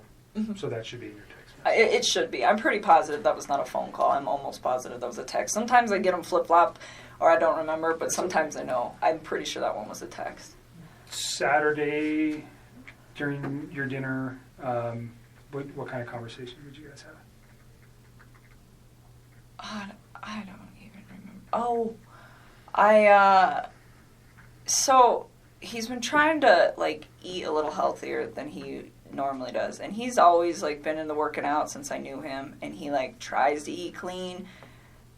But he was trying to, like, step it up a little bit. And nothing like the people who do, like, the competitions and the shows that are all super restrictive. I mean, it was nothing like that. It's just, like, day-to-day general maintenance. But it's how I eat. And it's pretty healthy. And he's been losing a lot of weight. He lost, I want to say, like 13 pounds in the time that we were hanging out. And honestly, when you start eating a little bit cleaner and you start working out a little bit harder, the first couple months, especially for a man, because they lose weight faster, it's not something that's like that drastic to me, but it did stand out that it was like a little much. And so I was like, whoa, like maybe you're not eating enough macronutrients, so let me look at them. So he had been working on his MyFitnessPal app and like programming like all the stuff he eats, and I just started going through them, and I was like trying to figure out like where his ratios were. And we actually spent a lot of time doing that because he'd asked me to do it for him,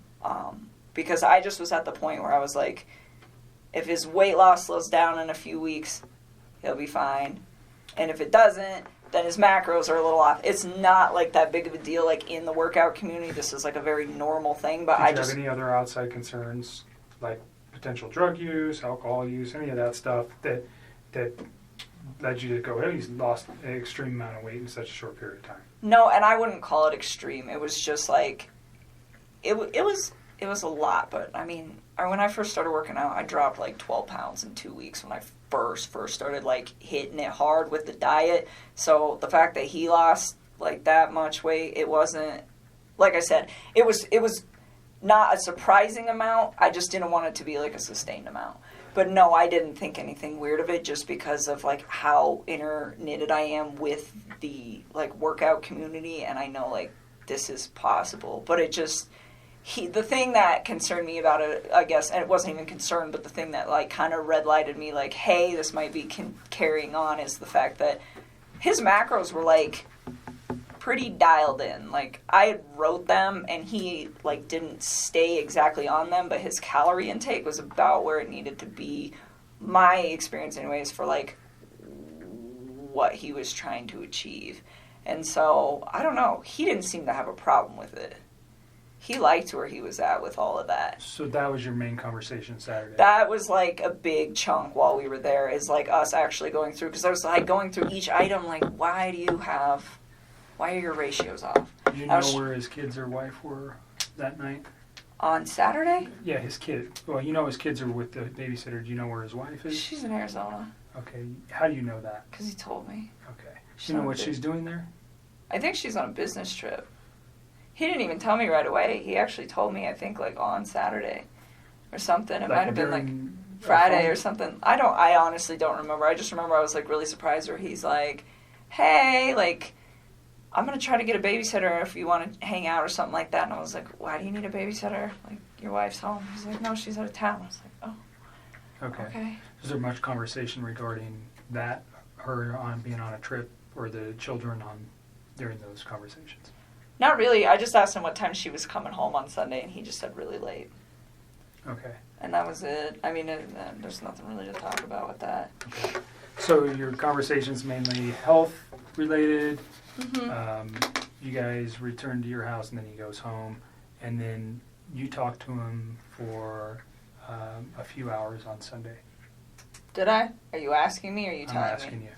Oh, I was like, I don't even know. Someday, honestly, so, wait a minute. That was Saturday. We're talking about Saturday. We're not talking about Sunday right now. Okay, so you're still on Saturday. Yes. You guys have a phone conversation when he gets home? That was the day that he got the babysitter and I went out to dinner, not Sunday. Okay. Okay, sorry, I just want to make sure That's you okay. got your Yep. days right.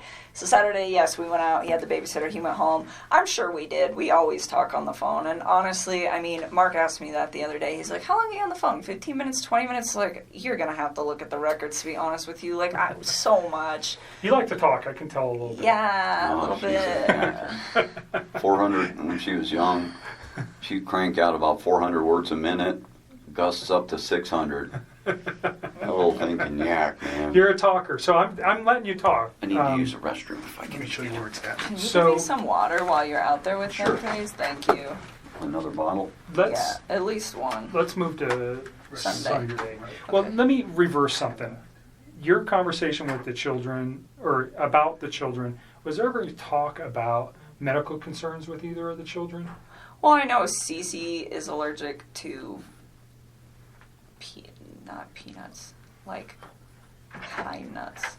Pine nuts. So she has a nut allergy. Yes. Did they take meds? Yeah, I know that she had like an EpiPen, but as far as I know, she didn't have any meds. But I never asked. Like, I was just told like she has a pretty severe allergy, and Enough to carry an EpiPen, that's pretty severe. yeah. While we're on this, so when he was in North Carolina, this is all like hearsay now because it's like this is not a conversation. Like, he's telling me this stuff, but who knows exactly what happened. But he went out there to go see his family and her family. And while he was in town, before he went out to North Carolina, I guess his mother had accidentally, like, not exposed her to something with nuts, but had, like, given a product, I think it was like ice cream, to a different kid that could have traces of nuts or something. I don't know. But it was like his daughter was fine, but she was like in the range of contamination. And I think his wife was very upset about that. And when he got to North Carolina, he told me that he was supposed to spend like half time with them, half the time with her family, and that was supposed to be what it was. I don't know. But he said that he went to go see his family, and they weren't answering the phone for like a day or two before he went out there. And then when he got there, there was a note on the door that said, son, if you step by, we're at the beach. And they ignored him for like most of the time that he was out there. And His own family? yes, his mom, his dad, and What do his you- sister. What's the significance? Do you know why? Yeah, he said, and again, I don't know what is true with this man anymore and what's not, but he told me that, like, leading up to it, I was like, well, why are your folks, like, ignoring you? And I was, like, really concerned about this. Like, every single day he would talk to me when he was out there, and I was like, you talked to your family today? You talked to your family today? Did you talk to your dad? What happened? Did you talk to him? No, I didn't. Or, yeah, I talked to my mom. Well, what'd she say? Are you going to hang out with him? Like, I wanted him to see his people because it's important. Family is an important thing. You know, it just needs to function properly. And Sure. and so I was like, well, and he was like, well, they're ignoring me. And I was like, what do you think happened? And he was like, I'm not really sure, but I think something was said between my wife and them during that incident. And he's like, because The every time peanut yes, or that happened nuts. before he got there, yes. And he's like, because every time that I try to, I talk about possibly going over there to see if they're home, she gets upset about it. And I was like, okay. And he told me that his mom and his wife did not get along at all. He said that his mom didn't even show up to his wedding because she's like really did not care for Shanann. So again, I don't know what's true and what's not, but I just know that there was like some tension there. Mhm. And again, like that part is like, I feel like it's almost third party. So that's why it's Sure. like I didn't even Well, but bring it up came the from other him day. to you, so it's not. It is something that whether it's important or not, we can validate that. I'm sure we will be having some conversations with family. What does it mean? I don't know. But Yeah, I don't know either, but I just know so like. maybe I don't know. Well, and then he ended up seeing them on the last like full day that he was there, and they told him supposedly that she had gotten really upset and had screamed and yelled in front of Chris's sister's kids that are very young, and to his mom and to his dad, and said like, you're never going to see Chris again, you're never going to see me, you're never going to see the babies, and just like threatened them, and then like walked off. And I guess that was the incident that happened prior to him coming out there, and then she didn't tell him about it. Mm. She just, like, let it go, and then he just spent all week trying to figure out why his family was, like, not trying to be involved. Gotcha. So again, I'm not sure. That was, like, it just feels really third party, so it's hard for me to, like, talk about because, Sure. like, I don't know how That's okay. much validation So there is and all that. beyond the nut allergy for CC, did you know of any other? Did she take meds that you know of other than carrying an EpiPen? His kids or his wife? No, his children. No. And now, well, if you know anything about his wife's medical conditions, if she had any. No, I've, like, read in the newspaper they keep saying, oh, she had medical conditions, and I'm like, is that a misprint? Are they talking about CC, or is that just something else I don't know? So you don't know anything about Nope. Shanann having any kind of medical problems? Nope. Okay. Covered Saturday. So there's a phone call Saturday night, actually, from, it can't be Saturday, it had to be Sunday. I wrote that down quickly. Sunday night. Is there anything else you think, let me just back up, from that Saturday where you guys had a meal at the Lazy Dog to prior for the 6 weeks that you guys were serious? And although your dad's here and I think you're probably pretty comfortable, your relationship with Chris was, can you describe your relationship? I mean, when he was with me, I considered it to be fairly healthy. It was open communication, and it was what I thought was honest, and it was very calm. It was respectful. We got along really well. He gave me my space when I needed it. I gave him his, and anytime, like, he wanted to take care of it, like, anytime that his kids could be in, like, his life for hours or days or whatever, whenever they were home, I made sure that I wasn't a presence in his life so that he could be the best dad that he needed to be. And, I mean, I thought what we had, it was very comfortable for me. I enjoyed it. I think he did very much as well. You guys, 6, 8 weeks, 2 months, whatever it was, you guys had an intimate relationship during that time? Yes. Okay. So you're pretty serious. Did he ever tell you that he loved you? Yes, he did. Did you ever tell him the same? A couple times. Okay. Notwithstanding that today, because those thoughts may have changed for you, but on, let's go Sunday into Monday or Monday, did you still love him on those days? I think it was something where it was like I said it a few times and I meant it, but he definitely felt the urge to say it to me a lot more than I did to him because it was just all very new to me, and it was like, take your time with this. Like, you don't need to like rush that, you know? Like, I remember when he was in North Carolina and he was like trying to patch things up with his wife and he told me he loved me, and I was like, don't say that to me. Like, please go try to fit. And I mean, and that might even be in the text too, where it's like, don't say those words to me and then go try to make peace with your wife and lay in bed with another woman. Like, just don't do that. And I was like, it's not that I don't appreciate what you're saying to me. It's like, it just didn't sit right for me, you know? So I just feel like... Almost like an insecurity where you had to say that to you? Or? I don't know. I think he like... looking back at all this now, I don't think he was trying to fix things with her. So saying, I love you, to me, seemed like probably something that he genuinely meant. Like, I love this woman.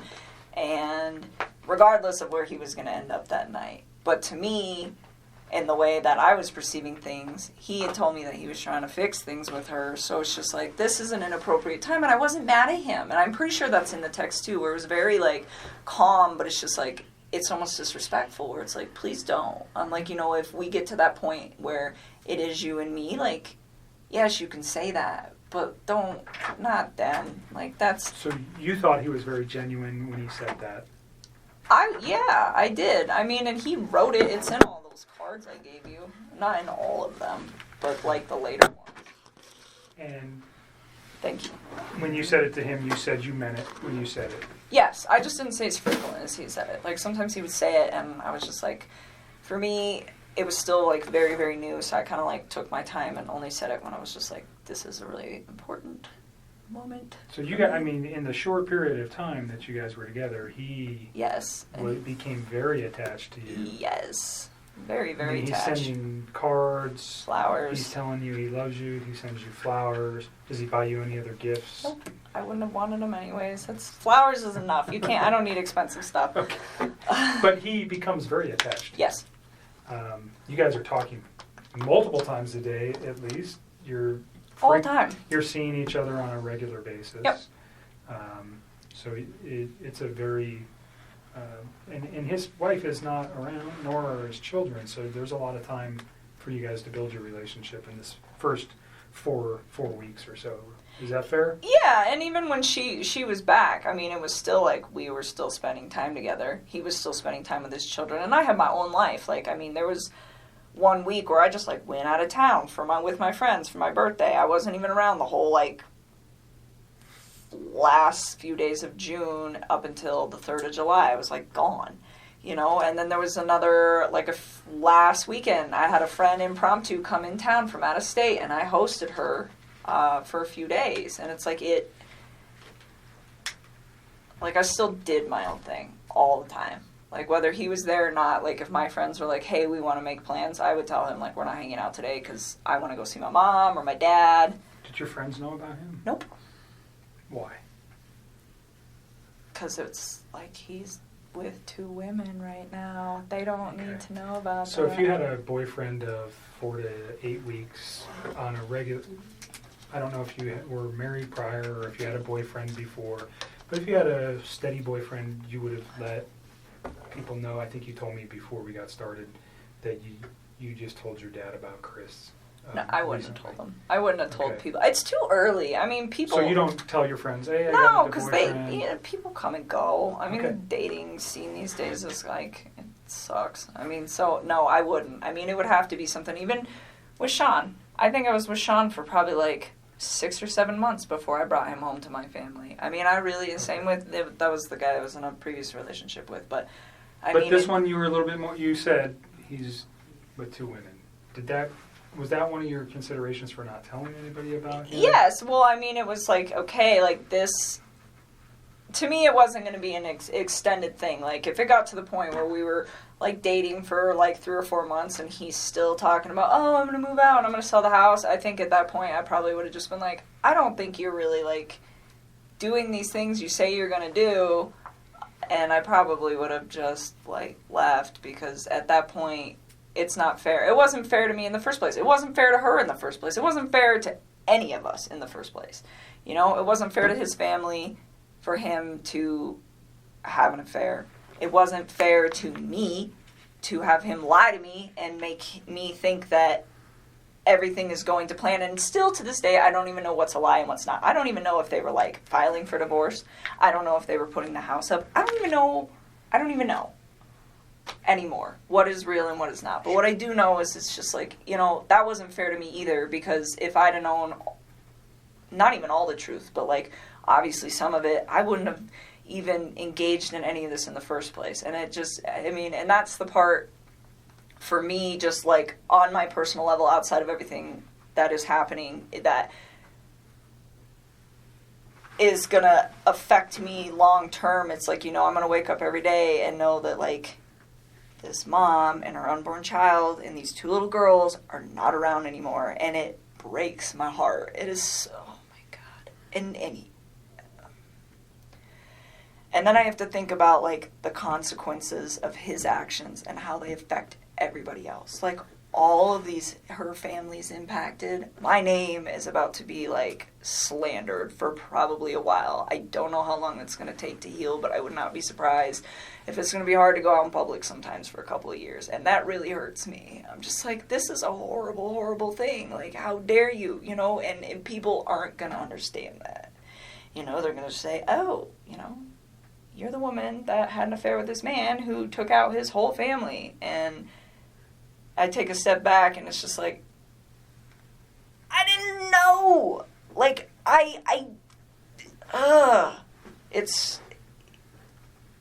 he's so disgusting. I'm so ashamed of him and everything. And I just, oh, those little girls. They're so little. They're so little. We talked a little bit earlier about getting some help for these things, and we can provide that Okay. at really no cost through the Well, state. we're more we just want to make sure there's resolution. Absolutely. That's why we come to you guys to Yeah.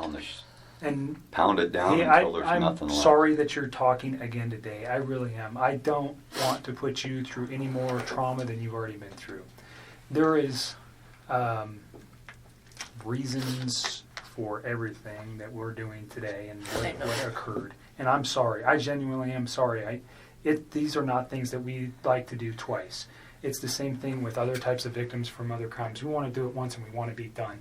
Unfortunately, we didn't know yesterday what we know today, and that's why we're here, because we need this video. And I am sorry, because I know it's hard to talk about it. God, it's so sad, and she's pregnant. And you know, on our end, we God, didn't. and they're so cute. They're so little. Like, why? Why? How? I don't even understand how you could, like, bring yourself to do that to somebody who's, like, that big.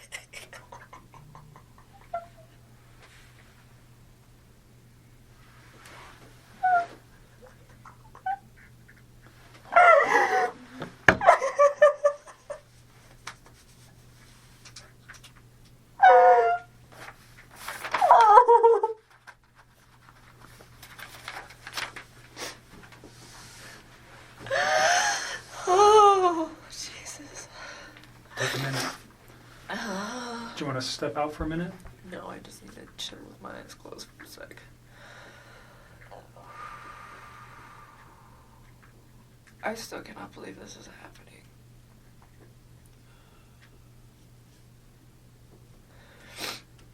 Alright, let's keep going, because we're just getting to, like, the meat of this whole Let's situation. get to the phone call on Saturday from 9 to 11.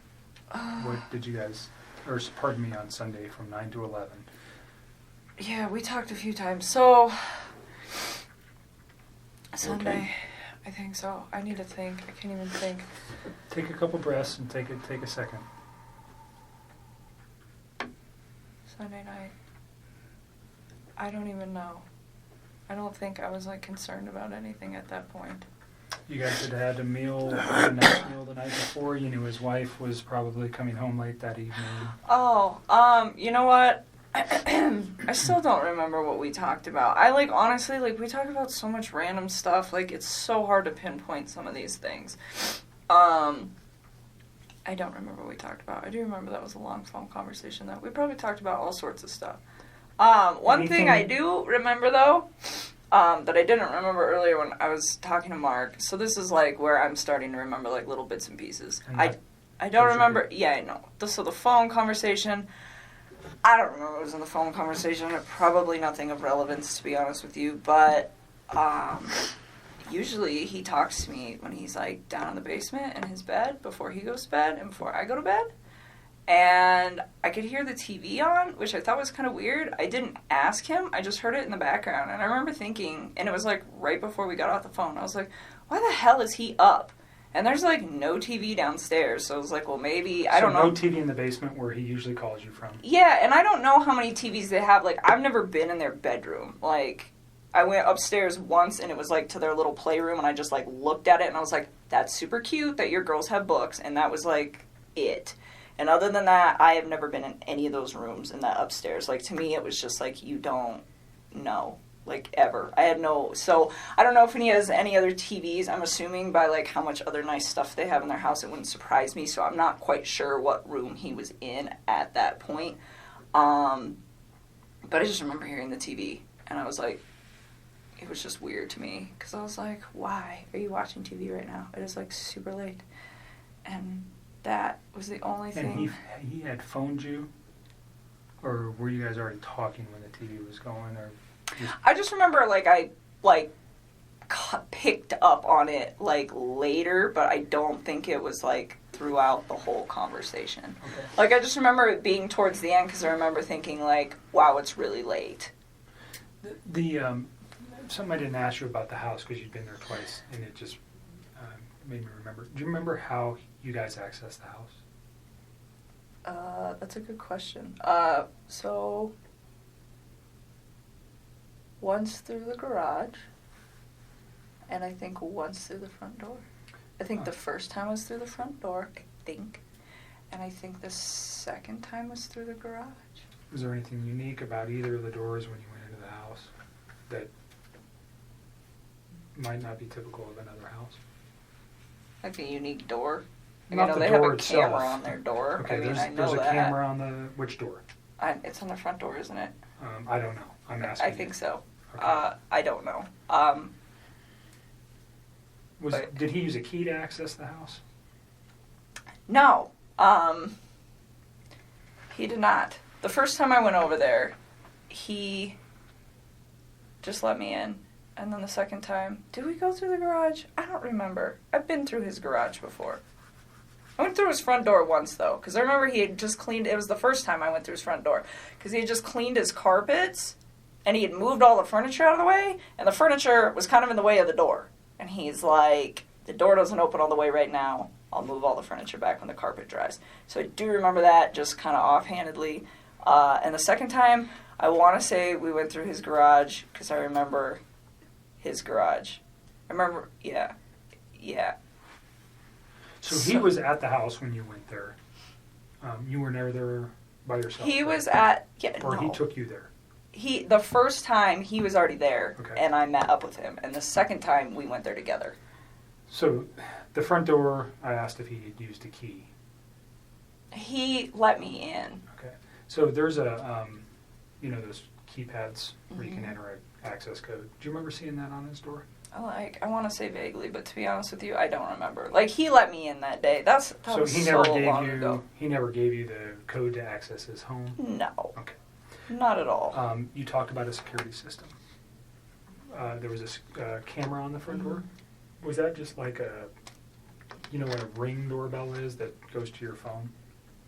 I don't even know what it looked like. I only know that it existed either because A, I wasn't paying attention the first time I was over there, but B, because of all the stuff that's going on right now. That's the only reason I know Okay. it's in Did you remember existence. seeing any cameras anywhere in the house? No. Okay. Did he ever tell you about the alarm system or give you an access code to No. the alarm system? No. I wouldn't have asked for that. I wouldn't have wanted that anyways. Sorry to regress to that. No, you're okay. Go back to the phone call, or where you noticed the television in the background of the Yeah. phone call. Yep. So I didn't know what room he was in, but I was just like, I just thought it was weird. Because he's always like, before I go to bed and I lay down, he's always like kind of trying to do the same thing. We just talk. It's like a really chill thing till one of us is about to pass out, and then that's like the end of it. But it was strange because I was like, the TV's on. I remember I was thinking, I was like, maybe he's waiting up for her. And then I was like, maybe not. I didn't know. It wasn't something that like alerted me. It was just different from his Okay. standard operating procedure. Because whether his wife is home or she's gone, he's always got kind of like the standard op when he calls me. So that's why it was kind of like unique. Okay. Because it doesn't really fluctuate when she's there and when she's not there. He's pretty like free reign with what he does. So anything important that you recall during that conversation about the children, about his wife, about what he was doing the next day, what he had planned, anything like that? No. Did he tell you any of that information? I remember he told me he had to go to the field and not to the office on Monday morning. Okay. Did he specifically say where he needed to go on Monday morning? No, I don't ask him for those sites. There's like, Anadarko's got like thousands of sites. If he were to tell me, I wouldn't even They're know. just like random numbers and stuff, right? Well, he told me, he said, I gotta go to a site. I gotta go check out like a valve or something where they think that they had a release. Something like that. Did he mention the town or anywhere? No. He just told me that that's what he had to go do. He's Okay. like, he was like, I won't see you in the office in the morning. Because I see him, but I don't actually like talk to him. Like, I will go in the cafeteria, I will put my lunch in the fridge, and him and his whole team are sitting in there, and I don't talk to any of them. I just walk out. But anyways, yeah, he's like, so I won't see you, I'm going to the field, which is not an uncommon thing for the ops guys to, like, just go straight to the field. Like, it happens. Like, typically they go to the office, I would say, like, 3 or 4 days a week, but there are days where him and his other team members are not there. Or, like, I'll get in there and some days the cafeteria's packed and they're all there. And other days I get in there and there's only like 3 or 4 of them. So it didn't cause you any concern that he said, No. I'm going to the field on Monday, I want to see you. That wasn't, No, that's it happened didn't. before. Yeah, I mean, it wasn't something, and it's not just him, it's like that whole team. Like, you can just tell when they've got like a lot going on, because I'll walk in and there'll be like 2 of them, as opposed to like 6 or 7. Do you know what he did Sunday during the day? I don't even know what I did on Sunday during the day. I am so tired. Let me just think about this. Daniel came over Friday. I hung out with him Saturday. And then Sunday... When did Jim come in? Monday. Huh. Jim got here Monday. What did I do on Sunday? I am like drawing a blank. I'm really tired. I don't know. Can I get back to you on that? Did you guys have any conversations on Saturday night during your meal, what he might be doing on Sunday? I'm sure we did. I don't know why I'm drawing a blank because I haven't slept. If I say that he may have done something with his children, would that refresh Oh, yes. your memory? He went to a birthday party. Okay. Did you know whose house he was going to? Nope. But I know that they had a water balloon fight. Okay. He had one, or his children? His children did. Okay. He said he used to get really into it. He said he got like really interactive with his kids. He's like, some of the adults don't really spend a lot of time playing with the kids, but We I went always to do. the museum on what day, Saturday or Sunday? Sunday. Okay. That's right. So Okay. that's what I was like, was I hanging out with you? God. Very memorable event, huh? Me was, and him and my stepmother wife and my and- sister yeah. went to the museum. And What that's museum? right, the Denver Museum of Nature and Science. And they went to brunch prior to that, and I skipped brunch, and I went to the gym. You shouldn't have. It was good. I had to do core day. That was the last time I worked out, actually. That's So what we did- did Sunday. Okay. Yeah, so core day, and then we went to the museum, and then... When did he tell you about the water balloon fight on Sunday evening during your conversation on the phone? I think so. Okay.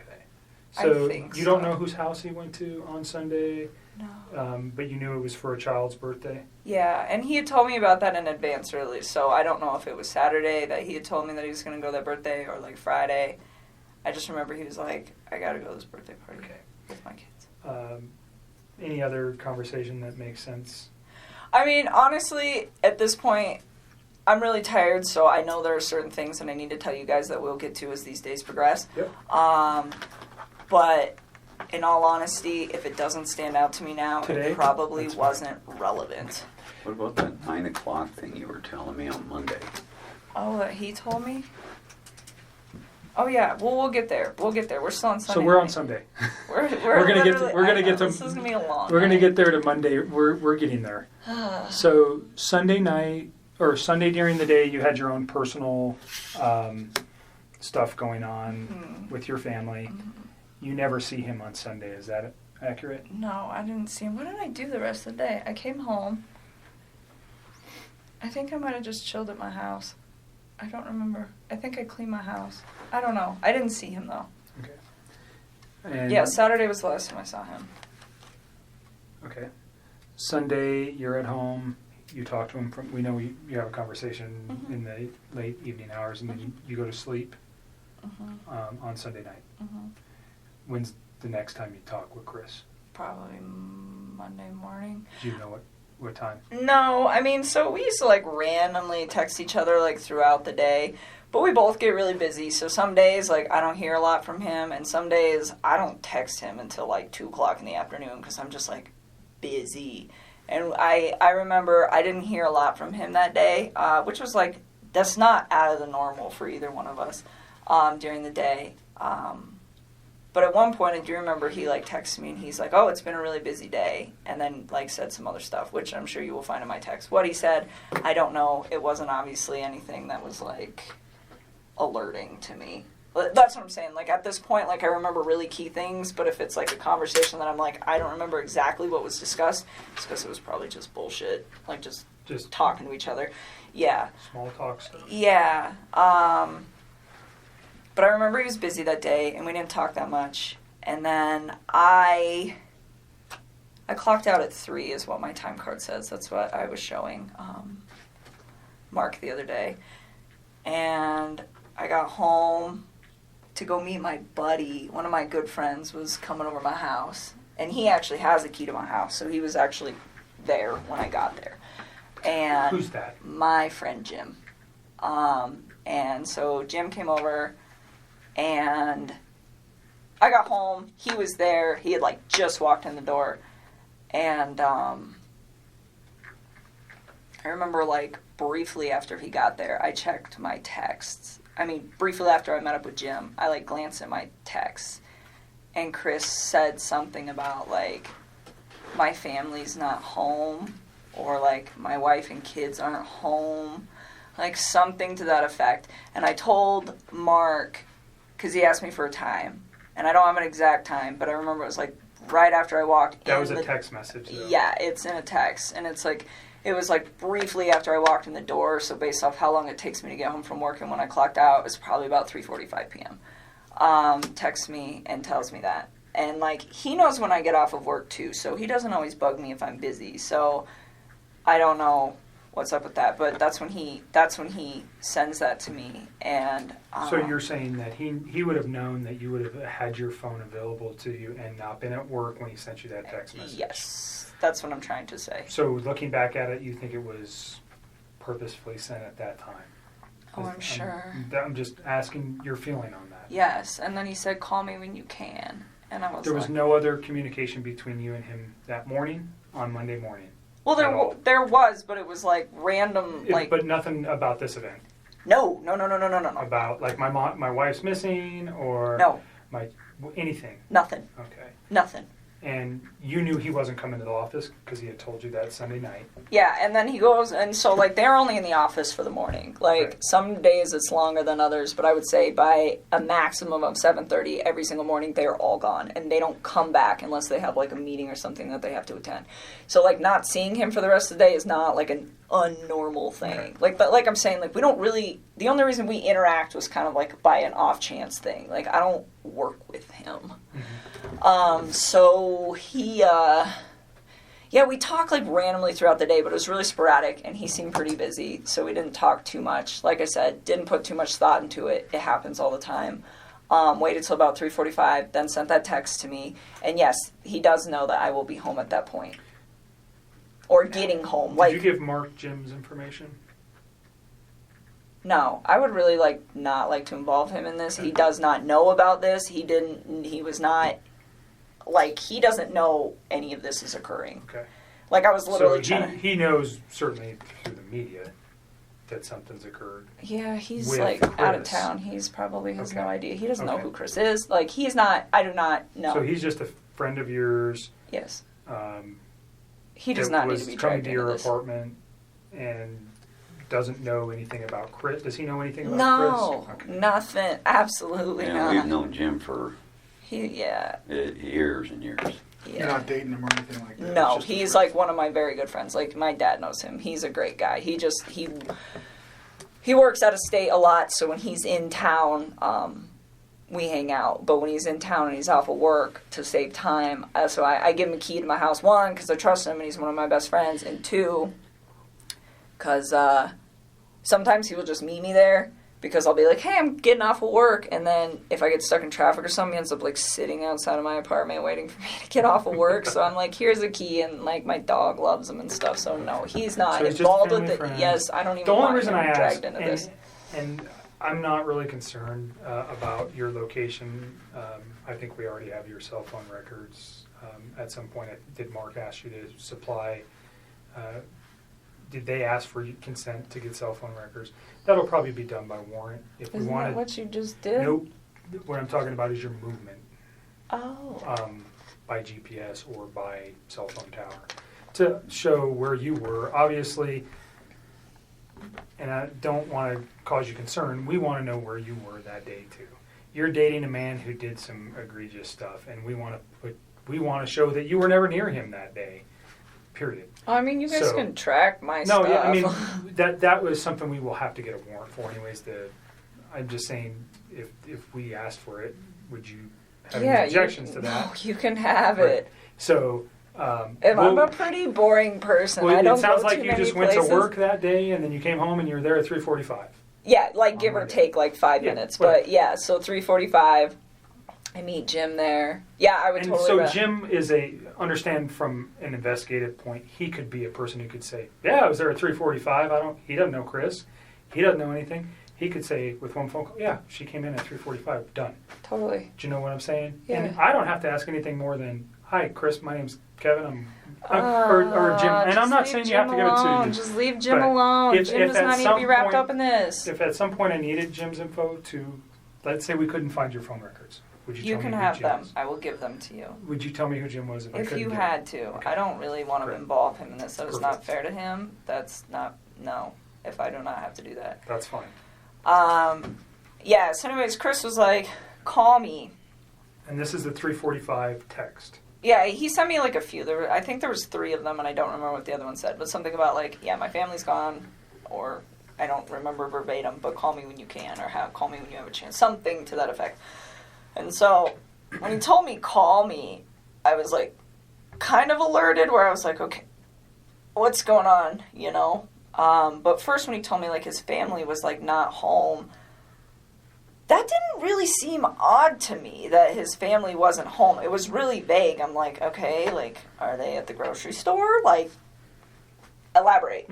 And so, you know, and then, but he says, call me like it's like an emergency, but then just says that they're not there. And so I'm like really like floored by that. Well, not like floored, but just kind of like, he says, call me, so I'm concerned. And then he's really vague, so I'm like, maybe he just wants to talk to me. I don't know. I think it took me a little while to like really process the severity of the situation, just because this is not something that you expect to see every day, and the way that he talked to me made me believe that this is not what was going on at all.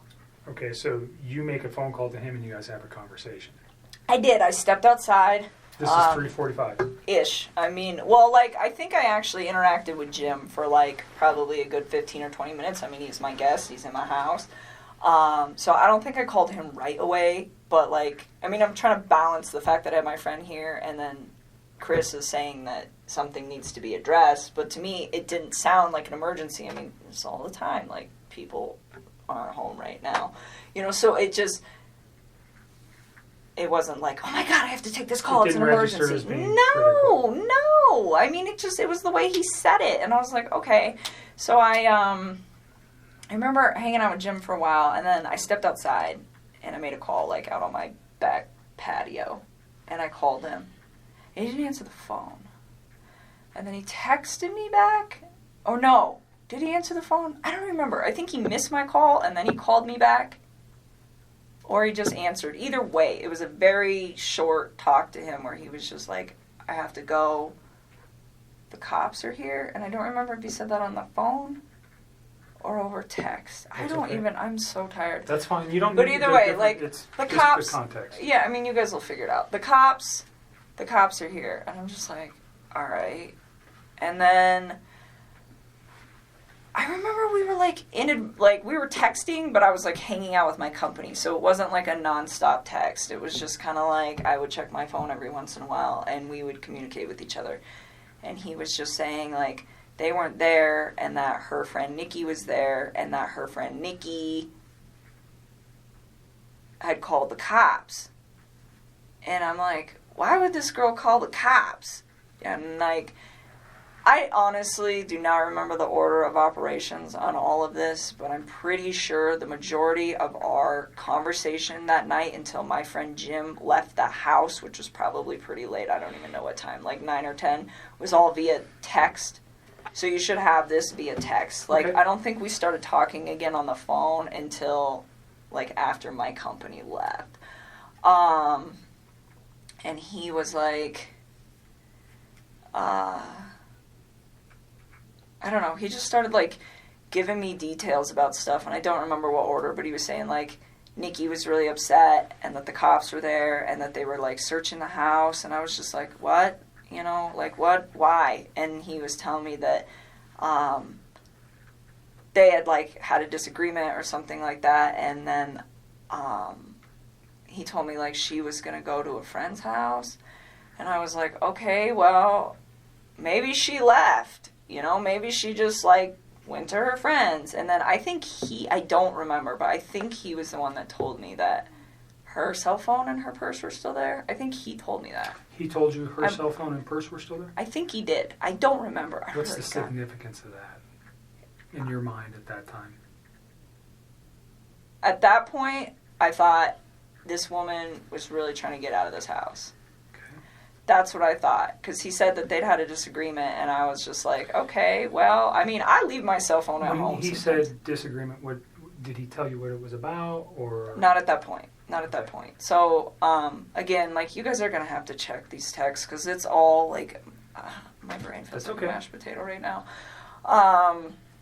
But I remember him saying that, and I'm just thinking, like, well, maybe she was in a rush, you know? Like, maybe she was just like, I'm going to my friends. I'm leaving my cell phone here because I don't want you calling me. I don't want anyone else calling me. I mean, there are days where, like, when I'm outside of work, I will just shut my phone off. I just do it, and it's, like, my way of getting peace.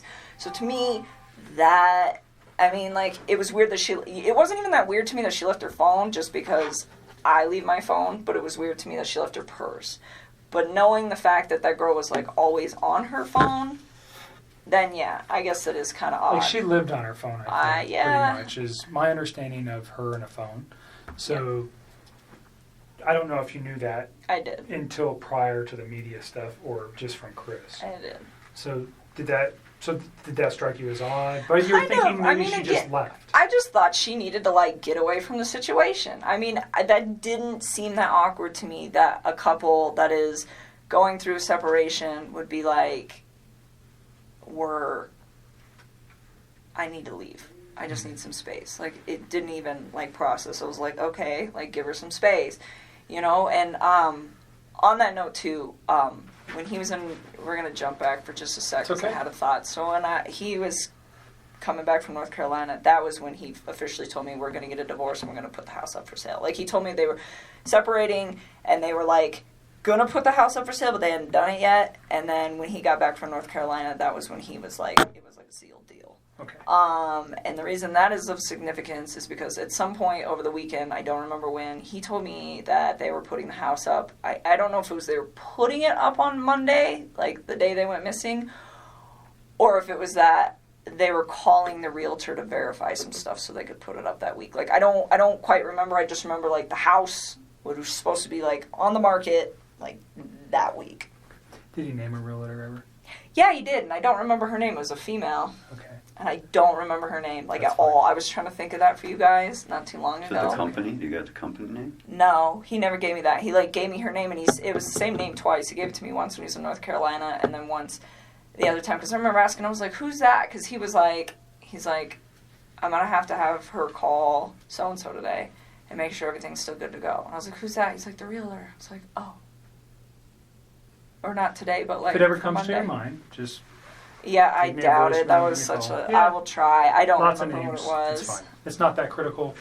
That person may come forward to us anyways, perhaps. So Don't worry about it. Let's go back to the phone calls on Monday afternoon. Yeah, so he's, like, texting me a lot of this information, and I'm starting to kind of freak out. And it's not like I'm freaked out like, oh, she got murdered. I mean, that is not what I thought. It's like, okay, like, the way I looked at this, like, apparently his wife had been gone since midday, is when she got, like, reported missing. I didn't know that. Like, the way I looked at this, it was, I got home from work just now. I mean, he didn't say that, but I interpreted, I just got home from work. And my family is not here. So when we're texting for, like, a few hours, like, the cop thing was kind of weird. But he's like, Nikki insisted they call the cops. Nikki insisted they call the cops. And I'm like, okay, you know, and I'm just trying to figure out, well, like, what role does this woman play in this situation? Like, is she... Did you know who she was? No, I don't know any of his people. Like, this has been pretty, like, tight wrap for a while, which is probably a really good thing. But anyways, I didn't know, like, who she was. And so, like, I started asking him. I was like, well, where do you think your wife is at? And he's like, I think she'll be back tonight. Like, I think she's, like, out with somebody.